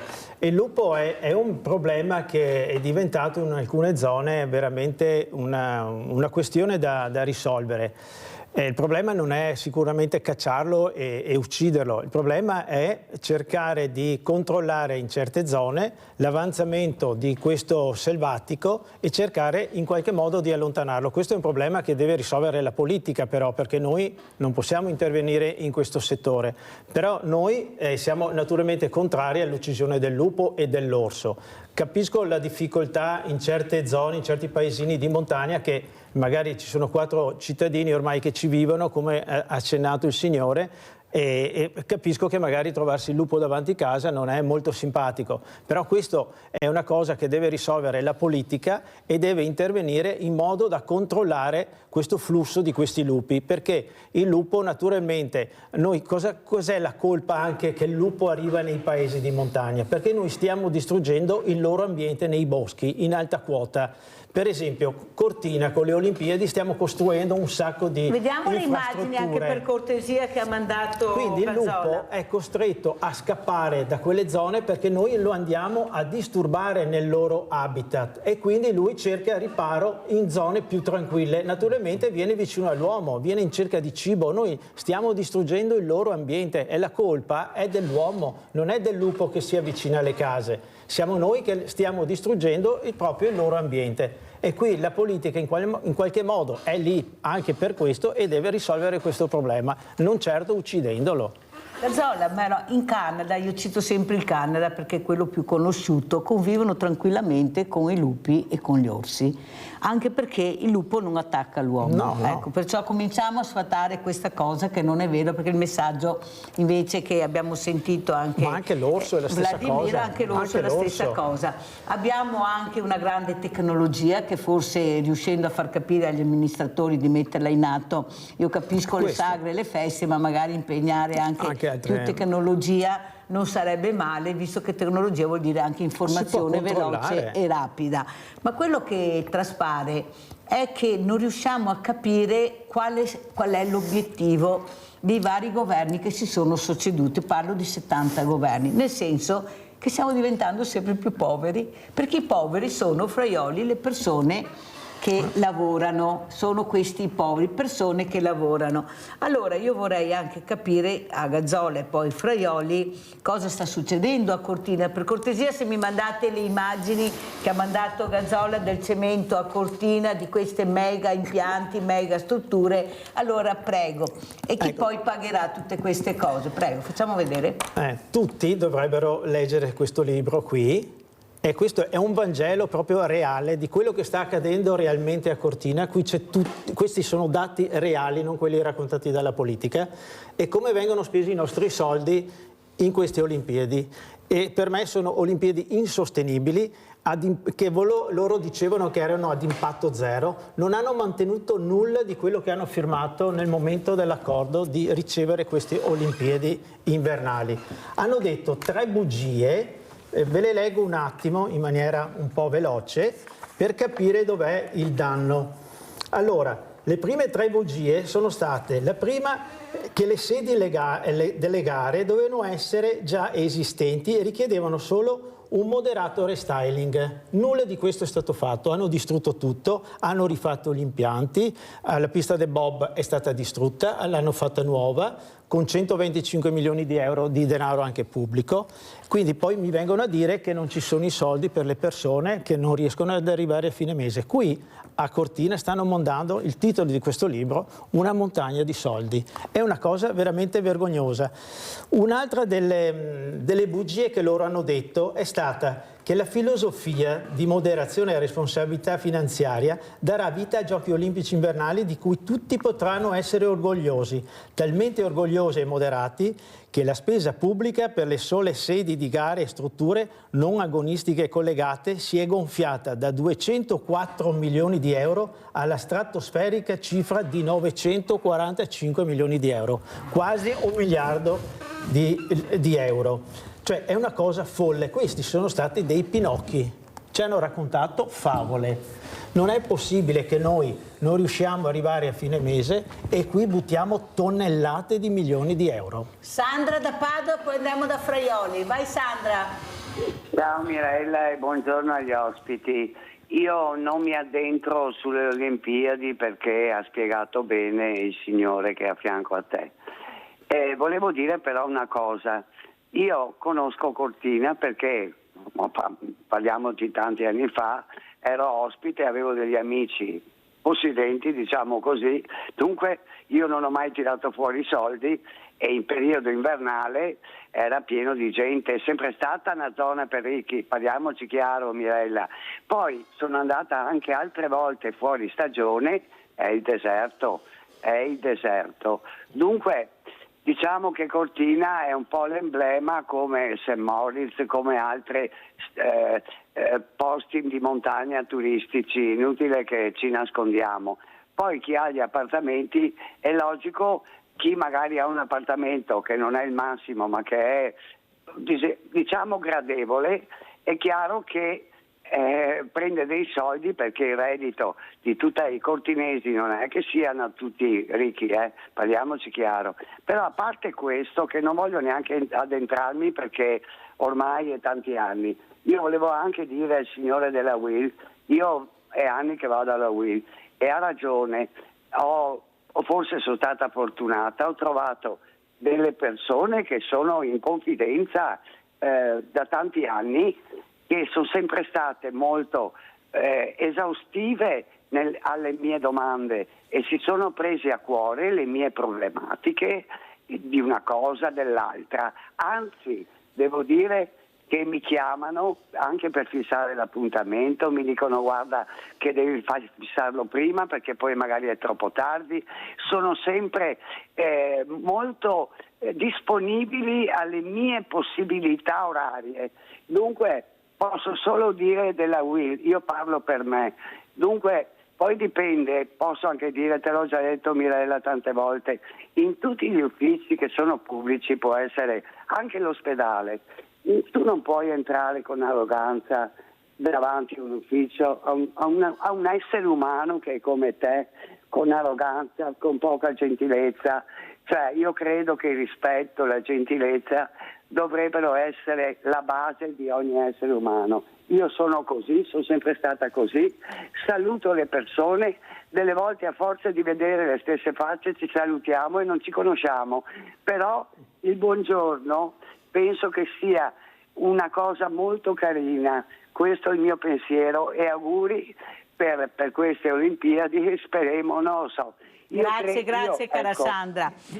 Hai detto bene, la cortina è sempre stata dei ricchi, ma a me sta bene, non mi può interessare. Il problema è che quando invece spendono i soldi pubblici per i ricchi, questo mi dà molto fastidio, e quello è il problema grande, perché stiamo parlando non di soldi privati che vengono impiegati, perciò per me sono soldi privati, facciano quello che vogliono, anche se devo dire che dovrebbero rispettare l'ambiente, visto che poi si riempiono la bocca dell'ambiente, ma soprattutto i soldi pubblici, ecco, questo spreco di denaro pubblico per cose che non aiutano di sicuro l'Italia ad andare avanti. Vedremo più avanti. Fraioli. Sì. Innanzitutto ringrazio Sandra per l'attestato di stima che ci ha dato e conferma l'indirizzo che stiamo seguendo negli ultimi anni, cioè le persone che vengono da noi sono persone per prima, e quindi su tutto quello che si è detto, ora fermo restando che il bellunese non è il mio territorio, no? Però indubbiamente là noi già da tempo stiamo sollevando problemi relativi ad esempio alla viabilità del bellunese, forse questo è il problema principale, quello dei trasporti, delle persone che non riescono a muoversi con i servizi pubblici. Sulla questione dei lavori che vengono fatti per le Olimpiadi, fermo restando che noi qualsiasi tipologia di lavoro diciamo che comunque deve essere compatibile con il territorio, ma a prescindere sia al mare sia in montagna, quindi c'è necessario questa compatibilità, perché quello che facciamo oggi ce lo troveremo domani e quello che non facciamo oggi lo dovremo fare domani. Come Will stiamo comunque monitorando in termini di cantieri, in termini di sicurezza dei posti di lavoro, in termini di contratti applicati. Certo è un lavoro immane. Poi se vogliamo invece oggi ragionare sul fatto di dove confluiscono questi soldi qua, di come vengono utilizzati, noi riteniamo che in questo momento il Paese ha bisogno di ben altre priorità, va bene? Però facevi il ragionamento sulla casa, no? Mi viene in mente, di 50.000 euro di questa persona che non vuole affittare a 50.000 euro, stiamo parlando di cifre folli.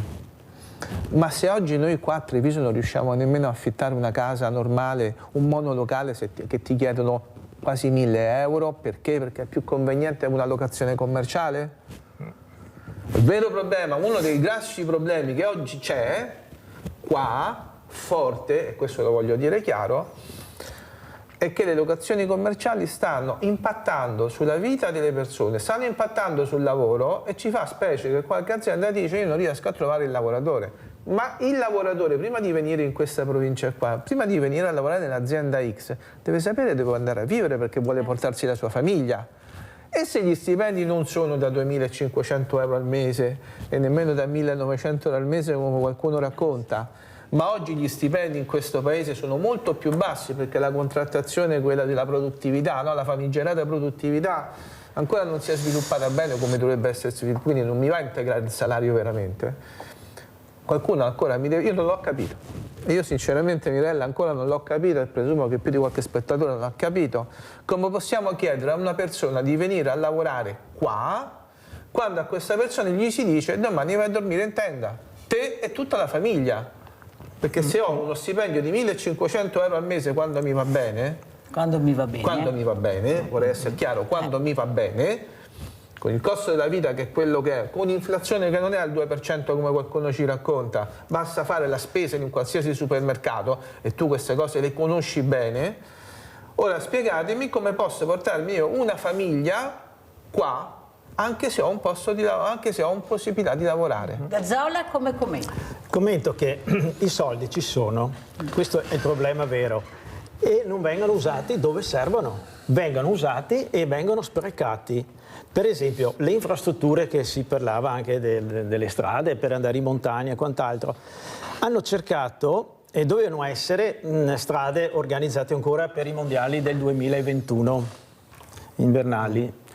E cosa hanno fatto? Hanno costruito e i prezzi sono lievitati 3 volte tanto. Abbiamo delle strade che tra l'altro non verranno nemmeno finite per le Olimpiadi. Abbiamo San Vito di Cadore che hanno fatto tutta la traccia che doveva essere una cosa fenomenale e lì è abbandonata, non so quando la finiranno. Hanno dato l'incarico di terminare certe opere, certe infrastrutture addirittura nel 2033, quindi 7 anni dopo le Olimpiadi che nessuno più si ricorderà. delle Olimpiadi, se non facciamo la variante di Longarone, se non faremo quella di Cortina che tanto è decantata dai politici, io non so il traffico come andrà a finire. Quindi stiamo buttando via soldi ma non risolveremo il problema, questo è il fatto. E perché non possiamo usare questi soldi per aiutare le famiglie? Alle Olimpiadi, noi non siamo contrari alle Olimpiadi di per sé, ma siamo contrari da come hanno gestito i soldi, da come li hanno sprecati. Noi abbiamo cercato dei dati tramite anche Libera, l'associazione di Don Ciotti della antimafia.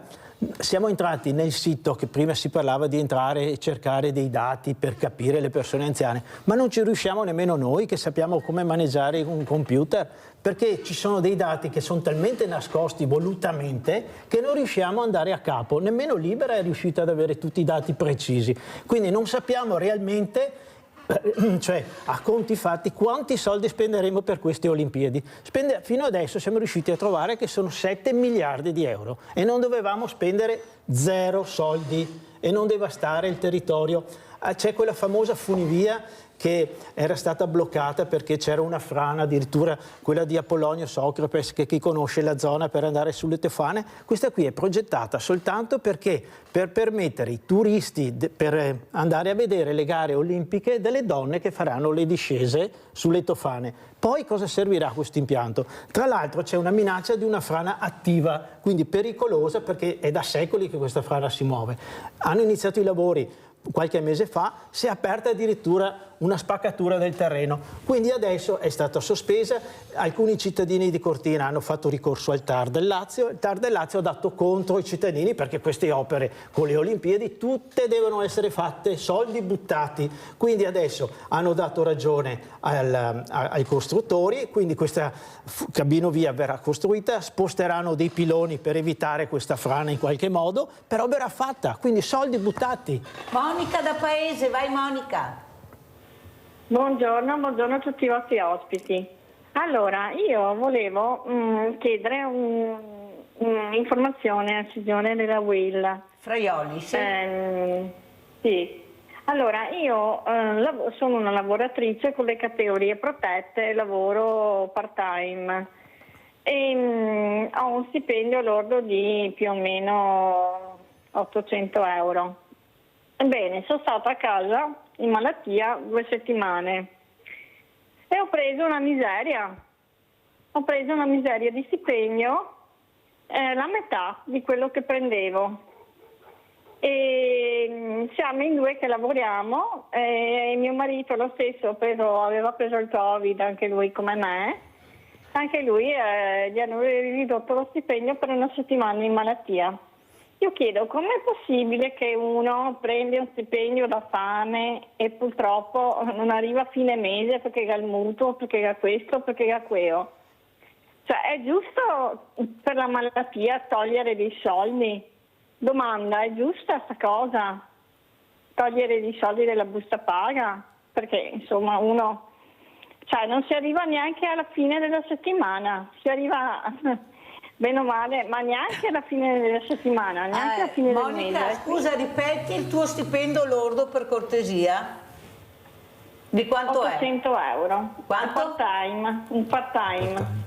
800 euro. Perché non posso fare tante ore perché sono diabetica di tipo 1 dalla nascita e faccio 4 insuline al giorno e non ho la forza di fare tante ore, non ce l'ho. Grazie Monica. Fraioli. Grazie a Monica di avermi esposto il problema. Allora, qua bisogna essere chiari, bisogna capire, 1, che contratto di lavoro viene applicato, 2, bisogna capire che l'azienda, il settore di riferimento, il fatto che non si venga pagati in malattia mi sembra molto strano.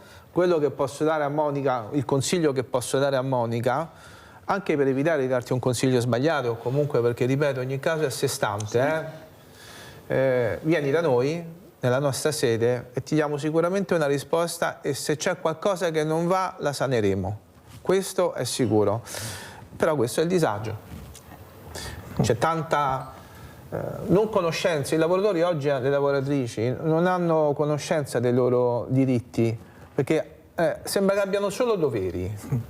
Ci sono i doveri, perché è giusto che ci siano, ma ci sono i diritti. E i diritti, per fortuna, in questo paese, con tutti i difetti di questo mondo, sono sanciti dai contratti collettivi di categoria che noi abbiamo siglato e che hanno un valore. Però anche qua, no? Mi piace sempre dire con le persone con cui parlo, sì è vero, c'è un contratto di lavoro, però se tutti quanti rispettassero i contratti di lavoro, noi ce lo spieghiamo sempre, non esisterebbe più nemmeno la funzione del sindacato. Noi esistiamo non solo per costruire diritti, ma per mantenerli i diritti, per tutelarli i diritti. Ecco, quindi Monica, vieni nella nostra sede e ti daremo una risposta al problema che tu ci stai sollevando, fermo restando, scusami, che vorrei capire oggi con 800 euro al mese di un part-time dove si va. Dove si va? Giulia da Venezia, vai cara Giulia. Sì, Mirella, ciao, buongiorno a tutti, anche ai tuoi cari ospiti che hai là. Sì, Mirella, ho sentito tutto, ho condiviso tutto quello che hanno detto i tuoi ospiti e anche te. Allora, Mirella, sì, ci mancavano le Olimpiadi e hanno distrutto tutto, il territorio, l'ambiente, l'habitat degli animali, tagliato i boschi, tutto.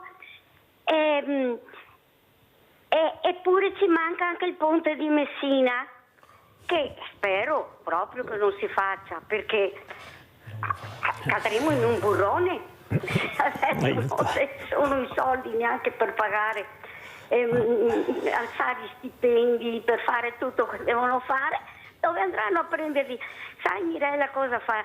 I giovani si troveranno con la catena al collo, perché cadremo proprio nel burrone, perché non ci sono i soldi. Mirella, ho sentito la signora Monica e tutte le famiglie sono prese così. Tu sai che io prendo la reversibilità di mio marito, però Mirella, volevo dirti che sì, che è vero che ci sono stati tanti governi, Mirella, però almeno questo, visto che hanno sbagliato gli altri, poteva cambiare, perché tutti quei soldi sperperati erano destinati al settore della povertà, Mirella. E adesso non so come ci troveremo, Mirella. E io vedo quello che fai te, Mirella, perché tu non parli, fai, Mirella. E allora io ti ringrazio per tutto quello che fai, i tuoi segni che dai, Mirella, fai respirare le persone che si trovano in grande difficoltà. Ma è possibile, Mirella, che quelli che sono là non si rendano conto di quello che stanno facendo? Io non so, un po' di cervello penso che ci dovrebbe essere. Ciao Mirella, ti ringrazio, vi auguro a tutti una buona giornata. Ciao cara Giulia, grazie. Vedi Giulia, quello che voi non sapete e che ne parlano pochissimo sono i fondi del PNRR. Noi dobbiamo restituire fra poco, perché siamo a breve scadenza, i fondi che abbiamo ricevuto in prestito che non siamo riusciti a spendere. Però nessuno ci dice quali sono stati i progetti respinti, i progetti non presentati per riuscire a prendere questi soldi. Allora cosa hanno fatto? Hanno deciso di fare pochissimo spendendo tantissimo. Come faccio a spendere tantissimo facendo pochissimo? Facendo delle mega strutture. Parliamo del ponte di Messina, questo un no, esempio. Che adesso stanno cercando di capire perché i conti non tornano. No.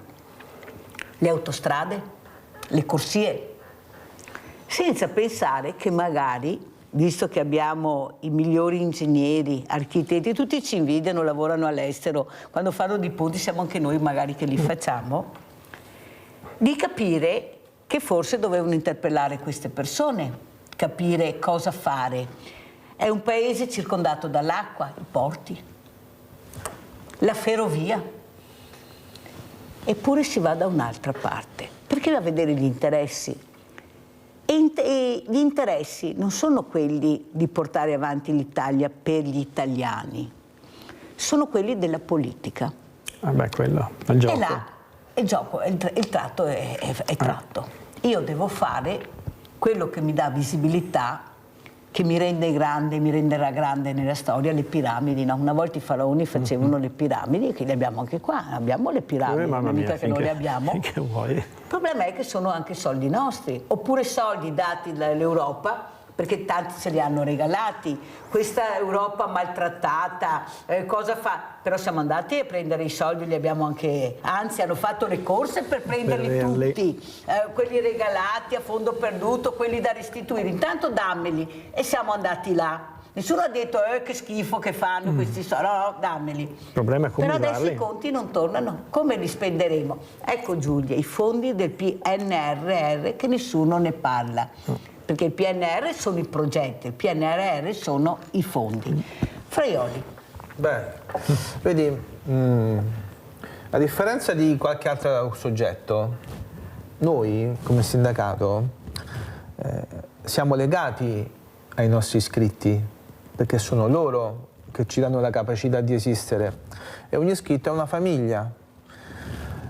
E quindi su queste questioni qua siamo bene attenti. Per questo ogni volta che ci sono lavori aperti, lavori pubblici e anche non pubblici, ogni volta che ci sono questioni che riguardano il sociale, fra poco dovremo ragionare anche sugli ATS, no? Anzi ci stiamo già ragionando, ci siamo dentro mani e piedi e stiamo con le orecchie bene attente, perché è vero che i capitoli di spesa che vengono imputati sui vari progetti che vengono fatti sono... Passami in termini, sono strani, possiamo usare questo significato, no?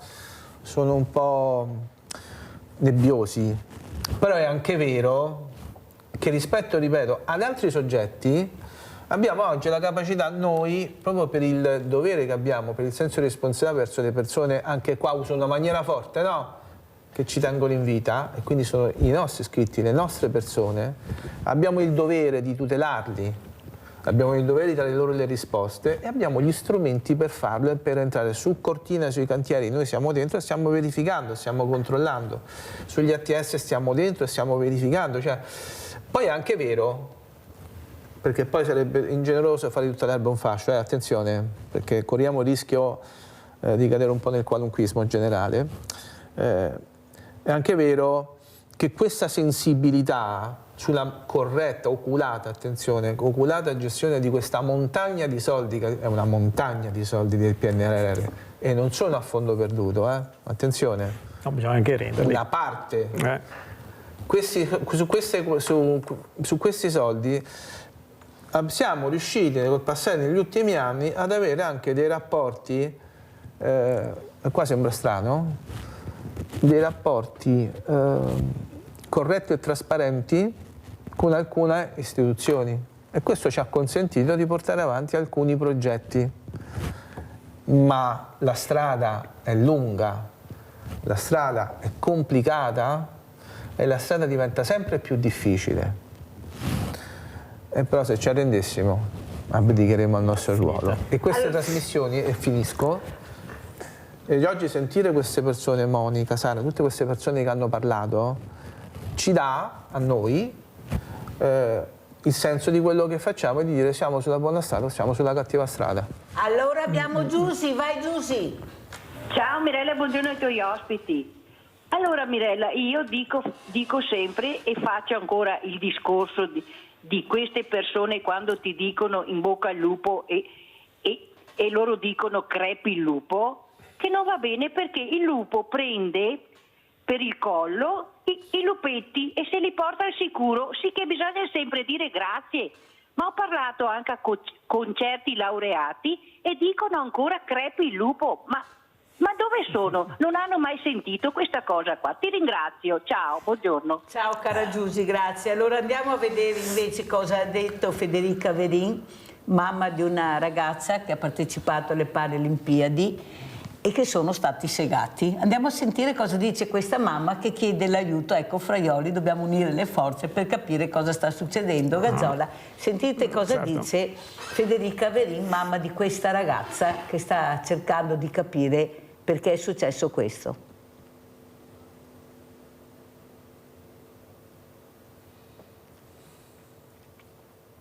Federica Verin, a Sveglia Veneti. Adesso parte il servizio, allora intanto che parte c'era questa mamma veramente, eccola qua, sembra, eccola qua.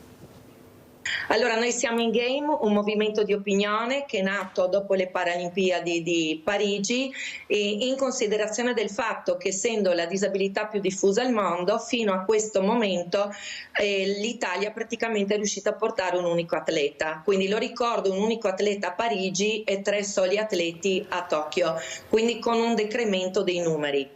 E noi siamo nati per offrire pari occasioni a tutte e 3 le categorie di disabilità, mi riferisco nello specifico anche alla categoria dei ragazzi e degli atleti con la sindrome di Down e anche alla categoria degli atleti con autismo ad alto funzionamento, attualmente totalmente esclusi dal circuito paralimpico, dalle Paralimpiadi, come ti facevo presente la scorsa volta con grande stupore, perché le persone danno per scontato che loro ci siano. Invece c'è un'assenza totale. E il motivo di questo incontro, anzi ti ringrazio per l'invito, ne approfitto, è che abbiamo avuto notizia da pochi giorni della produzione di un nuovo documento da parte del Comitato Italiano Paralimpico in merito alla partecipazione, per quanto riguarda le disabilità intellettivo-relazionali, al circuito IPC e al circuito Virtus. Lo ricordo che la prima categoria degli intellettivi ha 2 circuiti dove può gareggiare e in questo momento ci viene appunto detto che per creare un discorso anche più, come dice qui il Presidente De Santis, una strada univoca, di anno in anno gli atleti sceglieranno dove partecipare. E diciamo che non c'è stato alcun confronto sul territorio di questa cosa, noi non abbiamo copia di questo documento né sappiamo esattamente i contenuti, però ipotizziamo che se c'è stata una spinta così veloce a creare 2 binari completamente separati, sta a significare che esiste un documento internazionale di tale portata, perché altrimenti, Mirella, sarebbe ulteriormente discriminante per gli atleti italiani dover scegliere in esclusiva di anno in anno un circuito piuttosto che l'altro, mentre magari si ritrovano all'esterno, no, nell'internazionale, dove gli atleti non hanno la necessità di scegliere ma hanno la possibilità di partecipare ad entrambi i circuiti, uno diciamo per così dire più performante, di altissimo livello, e uno importante per la parte esperienziale. Ecco, quindi è stato un fulmine a ciel sereno, perché di fatto io ho ricevuto tantissime telefonate da famiglie disperate perché questa scelta, invece di sviluppare il movimento paralimpico degli intellettivo relazionali all'interno del più grande e della famiglia del movimento paralimpico in generale, di fatto sbarra le porte, chiude le possibilità. Ma soprattutto la cosa grave è che se tu chiudi di fatto alla punta del movimento, cioè quelli che avevano un piede alle Paralimpiadi, quelli che avevano un piede nei gruppi sportivi e che quindi a traino avrebbero potuto aiutare le altre 2 categorie dei ragazzi con la sindrome di Down e degli altri con autismo ad alto funzionamento, ecco che, come dire, avremmo cercato di costruire un contenitore virtuoso dove anche altri atleti avrebbero potuto accedere in un futuro, speriamo non troppo lontano, alle Paralimpiadi, e forse avrebbero potuto aspirare come i propri compagni, diciamo impropriamente normodotati, al discorso dei gruppi sportivi e quindi un futuro di lavoro nello sport e dopo lo sport. Gazzola, come rispondiamo a questa mamma e a queste mamme, genitori disperati? È triste questa cosa qua, quindi bisogna fare pressione molto anche al Comitato Olimpico Internazionale, perché queste persone non possono essere escluse, cioè è veramente uno scandalo. E quindi anche come nostra associazione contatteremo anche le altre associazioni nazionali per far forza su questo che è stato detto, perché veramente è una cosa vergognosa. No, non è possibile lasciare queste persone. Tanto è vero che Federica Verin mi ha chiesto di contattare anche giornalisti a livello nazionale. Questa cosa deve uscire, come mai non se ne parla, nessuno sa niente. Certo. Prego, Fraioli.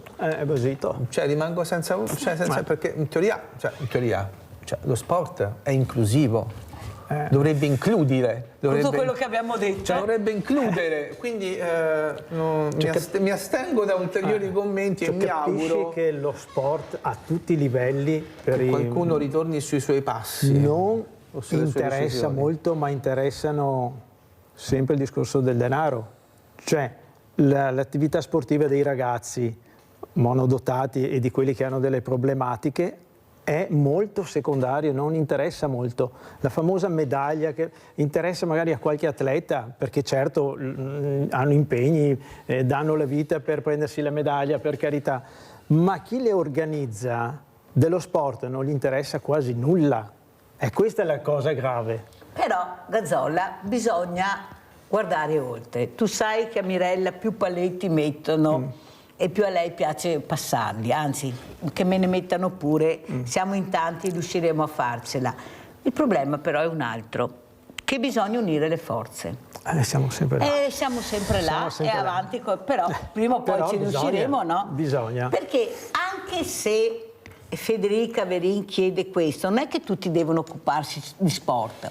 Le associazioni devono fare massa critica, unirsi tutte e cercare di dare risposta al problema che ha posto Federica, che è un problema che riguarda tantissimi di noi, anzi direi che riguarda tutti noi, perché è un problema sociale. Mamma mia, è un problema di aiutare le fragilità, che ce la mettono tutte e che sono quelle che hanno portato a casa più medaglie dei normodotati, con dei sacrifici pazzeschi. Enormi. Fraioli.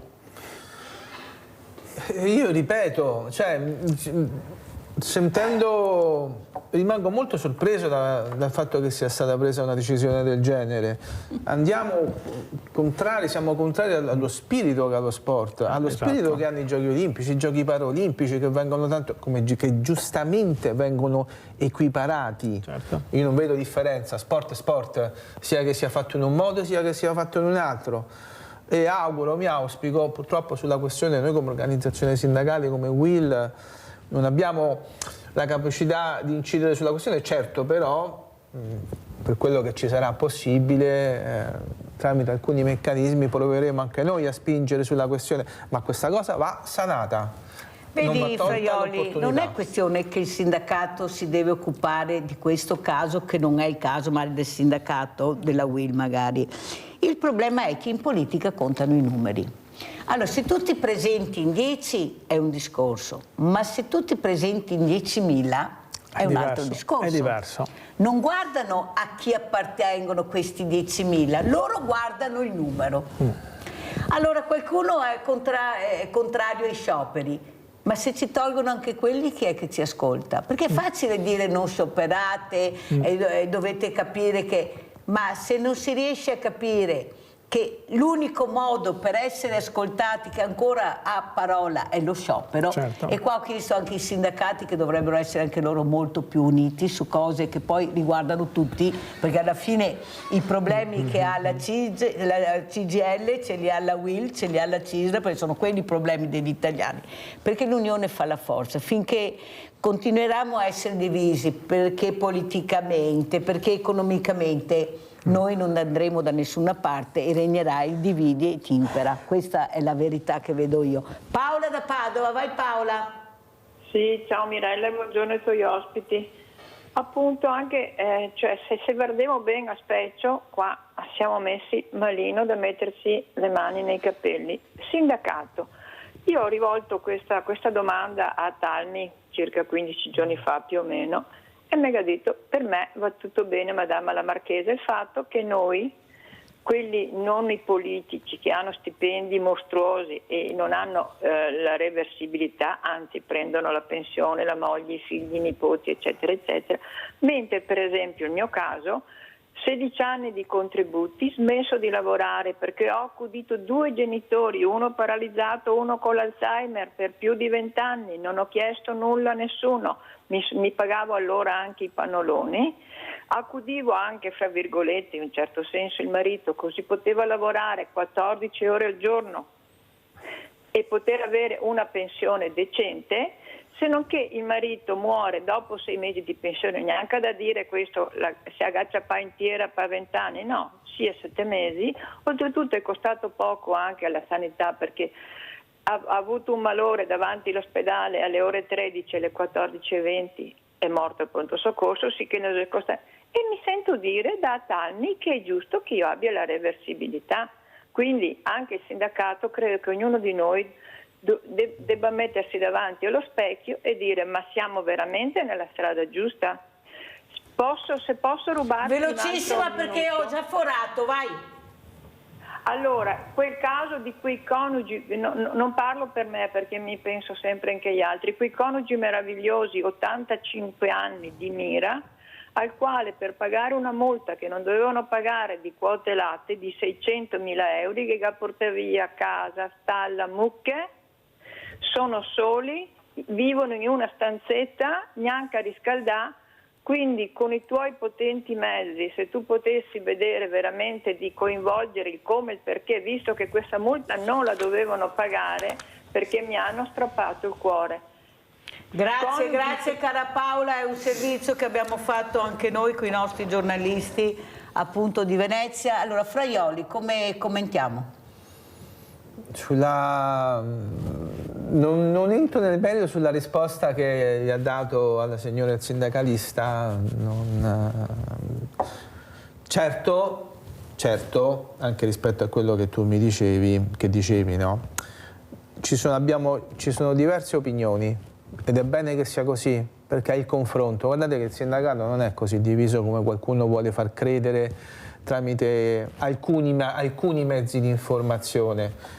Ci sono diverse opinioni ed è giusto che sia così. Il confronto continua, perché il confronto che sta continuando, non più tardi di ieri, i 3 segretari generali erano insieme a un'iniziativa, erano insieme, non è che sono andati separatamente. È bello quello che sta dicendo. Quindi il confronto sta continuando ed è giusto che sia così, se no, scusatemi, pensiero unico, sindacato unico ed è stato un piacere. Ognuno di noi vede alcune cose in una maniera diversa e il confronto sulle maniere diverse può scaturire delle cose. Poi se ci si trova un punto di incontro, ben venga, e più di qualche volta c'è stato. Se non si trova, si troveranno altre strade, altre iniziative. Ma guardate, ripeto, la favola che il sindacato è diviso non è proprio così come qualcuno la sta raccontando. E questa è una bella cosa che ha detto Gianluca Fraioli.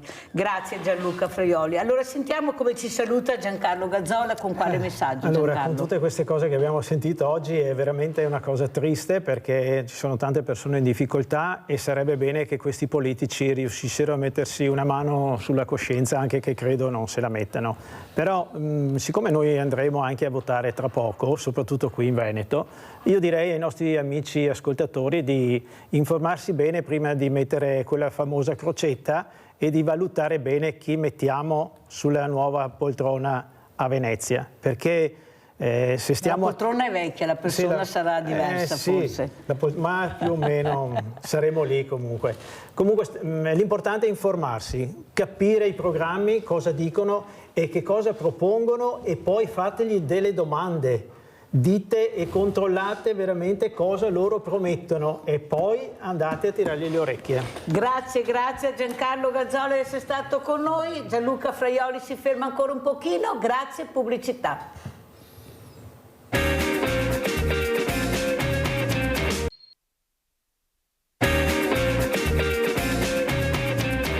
Ed è rimasto con noi Gianluca Fraioli, segretario UIL Veneto Treviso. Assieme è arrivato Enzo Andretta, perché questa presidente associazioni combattentistiche darà una mano, perché giovedì inizierà la raccolta farmacia per i bambini, Fondazione Rava. Lui è già diversi anni questo presidente che sta cercando di supportare Mirella in questa raccolta, perché i farmaci che saranno raccolti andranno al nostro banco solidale per aiutare le famiglie in difficoltà che non possono comprare questi prodotti, questi farmaci per i loro bambini. Perciò pensate per me quanto utile è, anche perché abbiamo 16 farmacie, ci hanno abbinato a questa raccolta. Allora, grazie intanto Presidente Andretta di essere qui. Allora, intanto cos'è questa solidarietà anche di questa associazione fondamentale, fondazione, e soprattutto la Fondazione Rava assieme all'Associazione Combattenti? Prego. Beh, noi ci sentiamo in qualche maniera coinvolti nella solidarietà per chi ha bisogno e quindi ci mettiamo a disposizione naturalmente con il tempo e il personale che abbiamo. Però quest'anno abbiamo coinvolto anche persone al di fuori delle associazioni d'Arma. Abbiamo avuto gli scout anziani che ci hanno dato disponibilità, avremo elementi della banda cittadina che sono disponibili, avremo la scuola del quinto circolo didattico, la dottoressa Angela Ferraro, che ci ha dato la disponibilità con i ragazzi a partecipare una mattina, quindi abbiamo mosso abbastanza gente, sempre di più sensibili a chi ha bisogno. Luciano da Legnago, vai Luciano. Pronto? Buongiorno cara Mirella. Buongiorno. Buongiorno a te e gli ospiti. Volevo dire, cara Mirella, che qua ogni politico che seguo tutte le mattine tirano l'acqua al loro mulino. Io dico una cosa, io sono stato di sinistra, ho quasi 83 anni, però quello che ha fatto il grande Zaia non lo farà nessuno, è inutile che si arrabbiano certi politici di sinistra, capito? Io sono stato un grande di sinistra, ma come Marco Rizzo, questo non è più una sinistra. Cosa ha fatto la sinistra al governo? Quei 5 Stelle che hanno mangiato 300 miliardi, banchi a rotelle, ma la gente sono mica stupidi, sai? E questo è il fatto, Mirella, è inutile, hanno ragione, ognuno tira l'acqua il proprio mulino, però io dico una cosa, e lo dirò anche dopo morto, Zaia è stato un grande e voterò anche dopo morto Zaia. Dopo morto sarà dura che ti voti, ma insomma ci crediamo. Grazie, l'ho sentito Luciano, ognuno faccia le proprie riflessioni. Io dico solo che la puntata si chiama Sveglia Veneti. Se qualcuno vuole svegliarsi, bene, se qualcuno vuole continuare a dormire va bene lo stesso, ognuno faccia, però dopo non venite alla Mirella a lamentarvi che le cose vanno male, non venite a lamentarvi. Allora Fraioli, cos'è questo momento un po' particolare anche di solidarietà? Se non ci fosse il mondo del volontariato, del sociale, queste associazioni che si rimboccano le mani, che cercano di mettere le pezze dove la politica non arriva più, e siamo quelli anche più controllati. Poi ecco, vorrei capire cosa sta succedendo. Prego Fraioli. Non siete gli unici ad essere controllati. Allora, lo abbiamo detto diverse volte, non ci stancheremo mai di dirlo, cioè è il terzo settore oggi che è la vera colonna del paese, che va a sopperire a tutte le inefficienze che abbiamo, io dico abbiamo, costruito nell'arco degli anni, perché la responsabilità qua è comune. Già il non andare a votare molte volte vuol dire che sei responsabile di quello che sta succedendo. L'iniziativa che oggi ho sentito è un'iniziativa ammirevole, e qua ti dico che noi come Will cercheremo di dare anche noi il nostro contributo. Grazie. Perché comunque quello che oggi ci deve far riflettere è che se non ci fossero persone così, iniziative così, la difficoltà che oggi stiamo vivendo, non affrontando, che oggi stiamo vivendo si trasformerebbe da difficoltà a dramma, sarebbe un dramma. E di drammi davanti agli occhi ne abbiamo tanti, anche al di fuori del nostro paese, ma anche in casa nostra. Quindi ben vengano queste iniziative, poi specialmente rivolte ai bambini. Sì, farmacia per i bambini. Però io, rispondendo a Luciano da Legnago, dico anche una cosa, visto che che appunto è il governatore, si chiama presidente più che governatore, non so perché chiamano governatori del centrodestra, ha detto che vuole il sociale, lui ci tiene molto al sociale. Allora io penso che anche il nostro presidente Zaia, visto che è molto attento, così dice Luciano, ha fatto le cose incredibili, io non l'ho mai visto a nessun banco alimentare. Ecco, penso che invece la povertà, il sociale, avesse piacere di averlo incontrato, di aver interloquito. Io capisco che era molto impegnato, è molto impegnato, ce la sta mettendo tutta, io lo conosco da una vita, però io come va a tagliare il nastro quando c'è il vino, l'autostrada, la corsia, penso sarebbe stato anche molto bello vederlo arrivare ai banchi alimentari. Io poi sono all'interno della provincia, la sua provincia l'ha creata lui, che costa poi una follia. Oltretutto non so neanche se siamo riusciti ancora a pagarla o no. ecco, vedi Luciano, avrei avuto piacere che magari una pacca sulla spalla ai volontari, ecco, dei banchi alimentari fosse stata data dal presidente della provincia, che all'inizio era anche attento molto anche ai diversamente agili. E poi naturalmente la politica è un'altra cosa, la politica purtroppo distrugge tutto il buono che c'è anche nelle persone. Allora, invece Andretta, quello che vorrei capire è dove andranno queste persone. Allora, diciamo intanto le farmacie qua del nostro territorio che sono importanti per capire dove potete regalare. Quelli che conoscono naturalmente queste farmacie. Adesso trovo la foto con la lista. Allora, abbiamo diverse farmacie che si sono rese disponibili a accoglierci, quindi saremo all'interno di queste farmacie, avremo a disposizione un totem del materiale pubblicitario dove promuoveremo questa iniziativa. È stato mandato da Fondazione Raba. Esatto.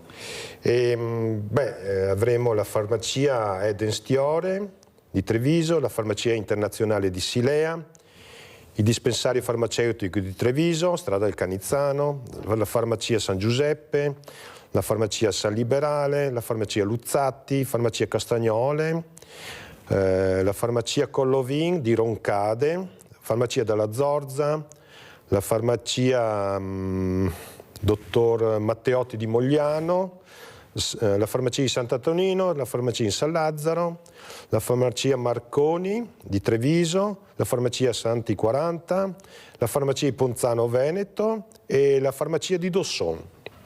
Allora Andretta, l'anno scorso e anche 2 anni fa, ecco, io quando arrivavo a vedere com'era andata, ecco, quello che colpiva veramente era vedere anche questi bambini che raccontava Andretta, che avevano piacere di essere all'interno, di essere coinvolti. Noi li abbiamo anche intervistati, mi dispiace di non avere il servizio, però era bello sentire che questi bambini capiscono l'importanza di aiutare, o sbaglio, Andretta? Sì, si sono sentiti molto coinvolti, guardi, veramente. Tanto è vero che da diversi mesi la direttrice didattica, l'Angela Ferraro, ci chiedeva quando partiva questa iniziativa e si è resa disponibile subito a mettersi all'opera con gli insegnanti e con questi ragazzi che non vedono l'ora di partecipare a questa iniziativa in solidarietà di altri bambini che hanno bisogno. Farioli, cosa vuol dire solidarietà? Capire che il bambino può essere prezioso, può essere utile, ecco, vieni intrigato, sono cose che rimarranno. Io ho fatto la raccolta quando ero piccolo, ma racconterà ai propri figli, io c'ero, prego. Vuol dire coinvolgerli. E oggi ma forse manca il coinvolgimento dei giovani, ma anche dei ragazzini, perché si incomincia da bambini, si comincia. I nostri genitori a quel nostro tempo ci prendevano, ci mettevano a fare un qualche cosa, ci coinvolgevano nelle attività. Ecco, il coinvolgimento oggi credo che sia esperienza, che sia anche maturazione e capacità di stare in mezzo alle persone, perché anche questo oggi è il coinvolgimento. Quindi mi piace sempre di più questa iniziativa e quello che continua a sorprendermi e anche per certi versi a preoccuparmi è che siano sempre e solamente donne e uomini di buona volontà a capire quali sono i reali problemi, quali siano i reali, cosa sia veramente la parola sociale. Ad esempio la colletta alimentare, perché oltre a questo sabato partirà anche la colletta alimentare nazionale. Sarebbe bello invece che degli alpini che magari fossero stati politici a mettersi a fare le raccolte, a donare, visto tutti questi soldi che prendo, a portare vagoni di cose, anche perché ecco, le cose principali che noi abbiamo bisogno sono pasta, latte, farina, pensate, pelate, non è che si chieda il salmone o si chieda chissà cosa, ma il prossimo anno anche dire a questi politici: guardate, siete pagati da noi, dateci ecco anche la risposta su quello che fate per noi. Questo sarebbe un bel gesto. Adriano da Campalto, ciao Adriano. Ciao Mirella e buongiorno agli ospiti. E allora volevo più che altro parlare con il signore della UIL del sindacato, no?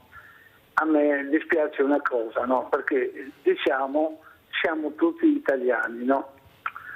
È giusto che siamo tutti italiani, però ci sono degli atteggiamenti un po' ambigui, non un po', abbastanza ambigui nel fattore anche sindacale. Le spiego perché. Perché nel momento che c'è questa manovra che ho visto, dovreste essere più collegati fra di voi, visto che non è un fattore di sindacato, ma là è un fattore che siamo italiani, dovremmo volerci più bene, aiutarci insieme, anche se fosse 3 sigle sindacali, però aiutarci insieme, perché non è bello dare questa immagine appositamente alla gente che crede in voi, perché io sono stato un delegato sindacale, ma avevano massimo rispetto di me perché ero una persona che quando parlavo rispettavo soprattutto le persone e li ascoltavo e gli davo quello che loro volevano, ecco. Allora dico tante volte, siamo italiani, fino a che punto siamo italiani? Grazie e scusa del disturbo. Allora, prima di rispondere devo correre, ma sicuramente ti risponderà Gianluca Fraioli. Andiamo a vedere questo video che ha portato questo servizio che è molto importante, sondaggio UIL, priorità per i veneti, e poi rispondiamo al nostro Adriano da Campalto. Andiamo a vedere il servizio. Noi abbiamo sentito 17.000 persone, ma non 17.000 iscritti. Abbiamo fatto la nostra indagine andando sulle piazze, sulle strade e dappertutto. I veneti hanno messo al primo posto il lavoro non perché manca un posto di lavoro in Veneto, ma avere un lavoro adeguato e con uno stipendio adeguato al costo della vita. Precarietà e stipendi bassi. Secondo il sondaggio effettuato dalla UIL del Veneto, il lavoro è in cima alle preoccupazioni, segnalato nel 30% delle risposte. I risultati del sondaggio sono stati presentati nel corso dell'Assemblea regionale del sindacato al centro Cardinale Urbani di Zelarino, ultima tappa di un tour che ha toccato tutte le province del Veneto. Nel 2024 in regione ci sono state 70 crisi aziendali che hanno coinvolto più di 14.000 persone e più in generale chi si rivolge alla UIL del Veneto racconta la fatica di arrivare a fine mese, con redditi che non crescono e lavori che nei 2/3 dei casi sono precari o a tempo determinato. Dopo il lavoro, quasi il 27% degli intervistati è preoccupato per la sanità pubblica. Il problema sono soprattutto il rapporto con i medici di base. Non perché quelli che ci sono non siano bravi, non lavorano, ma sono insufficienti per fare da filtro con le persone. Le persone si rivolgono al pronto soccorso, intasano il pronto soccorso e non hanno più il rapporto col medico di medicina generale. Su questi dati la UIL del Veneto ha aperto un confronto con istituzioni, parti datoriali, direzioni generali, sindaci e assessori, ma ha anche già provato ad offrire una risposta immediata. Ad esempio sul tema della sicurezza, terza preoccupazione che emerge soprattutto tra i giovani, dove si diffondono bullismo, prevaricazione e violenza, contro le quali è partito il progetto Game Over al bullismo. Abbiamo mandato una circolare a tutte le scuole, è arrivato a tutti i servizi sociali, loro interagiscono con noi per email, ci mandano un'email, ci dicono che c'è un problema, noi prendiamo in carica il problema, insieme a me ci sono dei professionisti che ci aiutano, cerchiamo di sentire i ragazzi, cerchiamo di metterli insieme a quanto lo Stato dà agli psicologi eccetera, ma cercando di proteggerli perché a volte loro non hanno nemmeno il coraggio di parlarne con i propri genitori.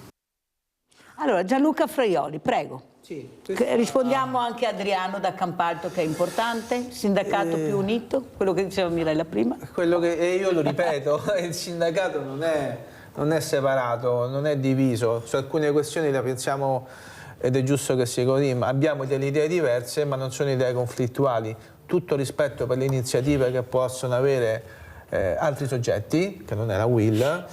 Noi in questo momento però siamo più concentrati su quello che sta succedendo all'interno della nostra regione, perché qua, in questo caso della provincia di Treviso, perché ecco qua stiamo parlando del problema del bullismo, sì. Dove Treviso è la maglia nera del Veneto, è la seconda provincia del Veneto che ha a che fare con problemi legati al bullismo. Ora, innanzitutto ricordiamoci, vorrei ricordare questa mail che abbiamo messo a disposizione, una mail anonima, siamo con te @uilveneto.it, Abbiamo già avuto 3 casi sui quali stiamo lavorando. Uno dice 3 casi sono pochi, ma intorno ai 3 casi ci sono altri ragazzi che stiamo seguendo, perché capisco che oggi non è facile per un ragazzo o per una ragazza mandare una mail che, ripeto, è del tutto anonima, cioè non correte rischi che il vostro nome appaia da qualche altra parte. È un piccolo aiuto, è un'iniziativa. Noi siamo per, come diceva il signore che prima ha parlato, Adriano, come diceva Adriano, il sindacato deve stare in mezzo, deve parlare anche di problemi reali, non possiamo ragionare di massimi sistemi o di massima filosofia. I problemi reali sono questi: il figlio che non riesce ad andare fuori, il figlio e la figlia che ha paura di uscire la sera, io che non riesco ad arrivare a fine mese. Ora, o ci entriamo con i piedi nelle scarpe, o se no continuiamo a fare le nostre belle tavole rotonde. Non ci appartiene questo modo di ragionare, ci siamo dentro. Bullismo, attenzione, anche qua sfatiamo il mito del discorso delle scuole che non danno. Se il problema del bullismo noi lo vediamo all'interno, si crea all'interno delle stesse famiglie, perché oggi è impensabile che sia la scuola a sostituirsi alla famiglia. Questo è un pretesto. Ragioniamoci bene, abbiamo psicologi messi a disposizione, abbiamo un rapporto con le associazioni dei carabinieri, comunque abbiamo diverse collaborazioni. Abbiamo tappezzato la città di Treviso di questi manifesti che voi vedete, perché le idee sono buone, ma le idee devono anche essere fruite, devono essere di dominio pubblico. Il problema però, Fraioli, perché ormai siamo in chiusura, devo correre, è cosa c'è dopo il manifesto. Chi ci protegge? Non è possibile che saranno 100, sono 100 questi ragazzi che non riusciamo a fermare questi ragazzi, perché sembrano tanti, ma poi i nomi li sentiamo, sono sempre i soliti, sono sempre quelli. Allora cerchiamo di vedere come fermarli, perché mi sembra che non ci sia la volontà di fermarli, perché questi continuano a alzare l'asticella tutti i giorni, sempre di più. E come facciamo se non riusciamo a fermarli? Ecco, magari fare le raccolte, portarli assieme, fargli capire che il mondo gira in maniera diversa, la messa in prova che deve essere una messa in prova vera, seria, concentrata sul sudore, sul lavoro, sulla fatica. È là che dobbiamo capire che questi ragazzi devono avere un messaggio diverso. Andretta, cosa dice? Beh, sono d'accordo, bisognerebbe cercare di inserirli su degli eventi come questo, della raccolta dei farmaci o alimentari, raccolte alimentari, e far capire che sono importanti anche loro, sebbene siano in questa situazione così. Cos'è questo fiore, Andretta? Allora, ho portato alla Mirella Tuzzato questo fiore che è il Non ti scordare di me, il fiore simbolo dei caduti italiani. Lo porteremo anche domani nella cerimonia che faremo a Canizzano per ricordo delle vittime civili e militari nelle missioni di pace, quindi lo indosseremo. Grazie. Speriamo che la Mirella lo indossi anche lei. Non ti scordare di me, fiore simbolo dei nostri caduti italiani. Con la camicia a quadri rosso, proprio i colori, se mi vede Picasso, la camicia è brava. Mettiamo il Non ti scordare di me azzurro. Gianluca Fraioli, un messaggio veloce, un saluto veloce, eccolo qua. Andretta, grazie. Graditissimo. Beh, un saluto a tutti quanti, venite, io ripeto, se ci sono questioni, se non avete chiarezza, come ha detto qualche telespettatrice, le nostre porte sono aperte. E giovedì inizierà questa raccolta, a che ora inizierete? Nelle farmacie che abbiamo letto, fino a che ora? Beh, noi saremo presenti negli orari di apertura delle farmacie fino alla chiusura, quindi vi aspettiamo col sorriso e donate. Grazie. Adesso andiamo a vedere dove è andata Mirella a portare l'assegno, il vostro assegno, per far respirare un pochino le persone. Grazie, a domani. Ciao grande famiglia dei Veneti Schiacciati, oggi siamo a Padova e stiamo per incontrare Carlo, che questa mattina ci ha chiamato direttamente in trasmissione a Sveglia Veneti. Abbiamo portato anche la borsa della spesa che adesso prendiamo e la portiamo direttamente a Carlo e a sua moglie. Andiamo!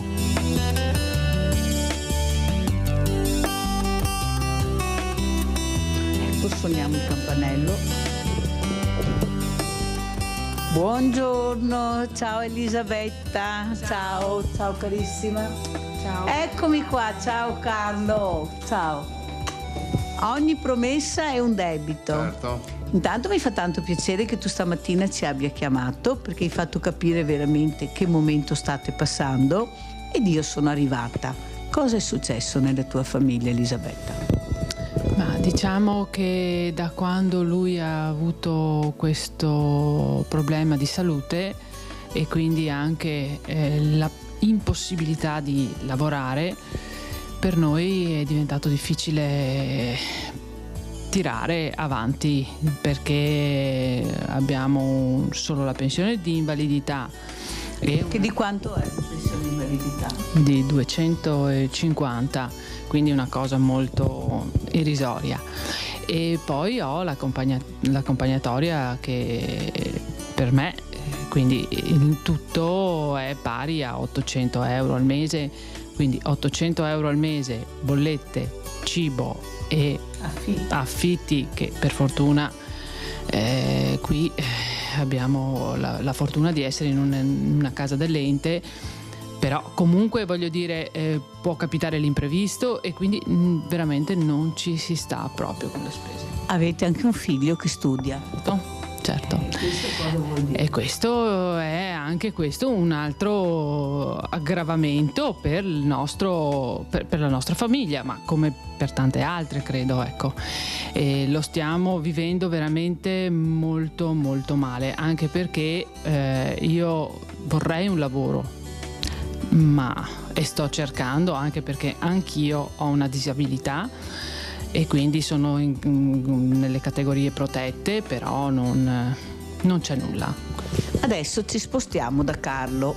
Allora Carlo, eccolo qua, il mio Carlo, il nostro Carlo. Allora, per arrivare a telefonare alla Mirella a Rete Veneta vuol dire che uno veramente non vede spiragli da nessuna parte e dice adesso provo anche là. Cosa hai provato in quel momento prima di alzare il telefono e di chiamarmi? Cosa ti è passato per la testa? Ma sicuramente ho visto in quello che tu stai facendo un'opportunità per cercare di avere un aiuto, anche solo una parola di conforto che tu, come dalla tua presenza di oggi, ci stai dando con grande affetto, ritengo. E quindi quello che io ho pensato quando ho preso in mano quel telefono, ho detto vediamo se veramente queste persone sono in grado di darci un sostegno. Ascolta, un'altra cosa che volevo chiederti, racconta un po' cosa vuol dire avere i problemi che hai tu di salute, perché forse qualcuno non riesce a capire cosa vuol dire fare dialisi 3 volte alla settimana. Cioè, spieghiamo un attimino una persona come si sente. Allora, significa vivere attaccati a una macchina, significa non poter andare in vacanza, significa non poter programmare la propria vita, perché un giorno sì e un giorno no devi andare in ospedale, stenderti in un letto dove ti pesano quanti liquidi porti giorno per giorno, e con un ago che, se volete, vi faccio vedere, che è un chiodo, mi mettono, questo è il buco dell'arteria e più su c'è quello della vena, quindi da qua esce e da qua entra, per 4 ore fermo immobile a letto, 3 giorni a settimana. È pesantissimo, ti dico la verità. Io sono un po' anche depresso, nel senso che ho dovuto ricorrere a un aiuto esterno, perché da soli io e Elisabetta non ce la facevamo più. Ascolta Carlo, oltre a questo però tu mi hai detto ho anche mia moglie con problemi. Sì, allora io ho avuto la sfortuna di prendere la TBC nel 2013 con un ricovero ospedaliero, e l'ospedale dice che ce l'avevo già, ma nella realtà non è così. A marzo dell'anno scorso Elisabetta 10 anni fa è stata asportata un tumore al seno, L'anno scorso, a marzo, io ho fatto un infarto senza accorgermi. A metà aprile lei l'hanno operata, gli hanno tolto una massa da 1,5 kg dall'utero. Il figlio? È un figlio veramente esemplare, nel senso che è proprio una persona molto brava e soprattutto molto coscienziosa. Tommaso è una persona che lui sta finendo il 5º anno di una scuola alberghiera, e però per darci un piccolo sostegno, ma soprattutto non essere di peso, va a fare il cameriere alla sera fino alle 3 di mattina. Bravo Tommaso, bravo Tommaso.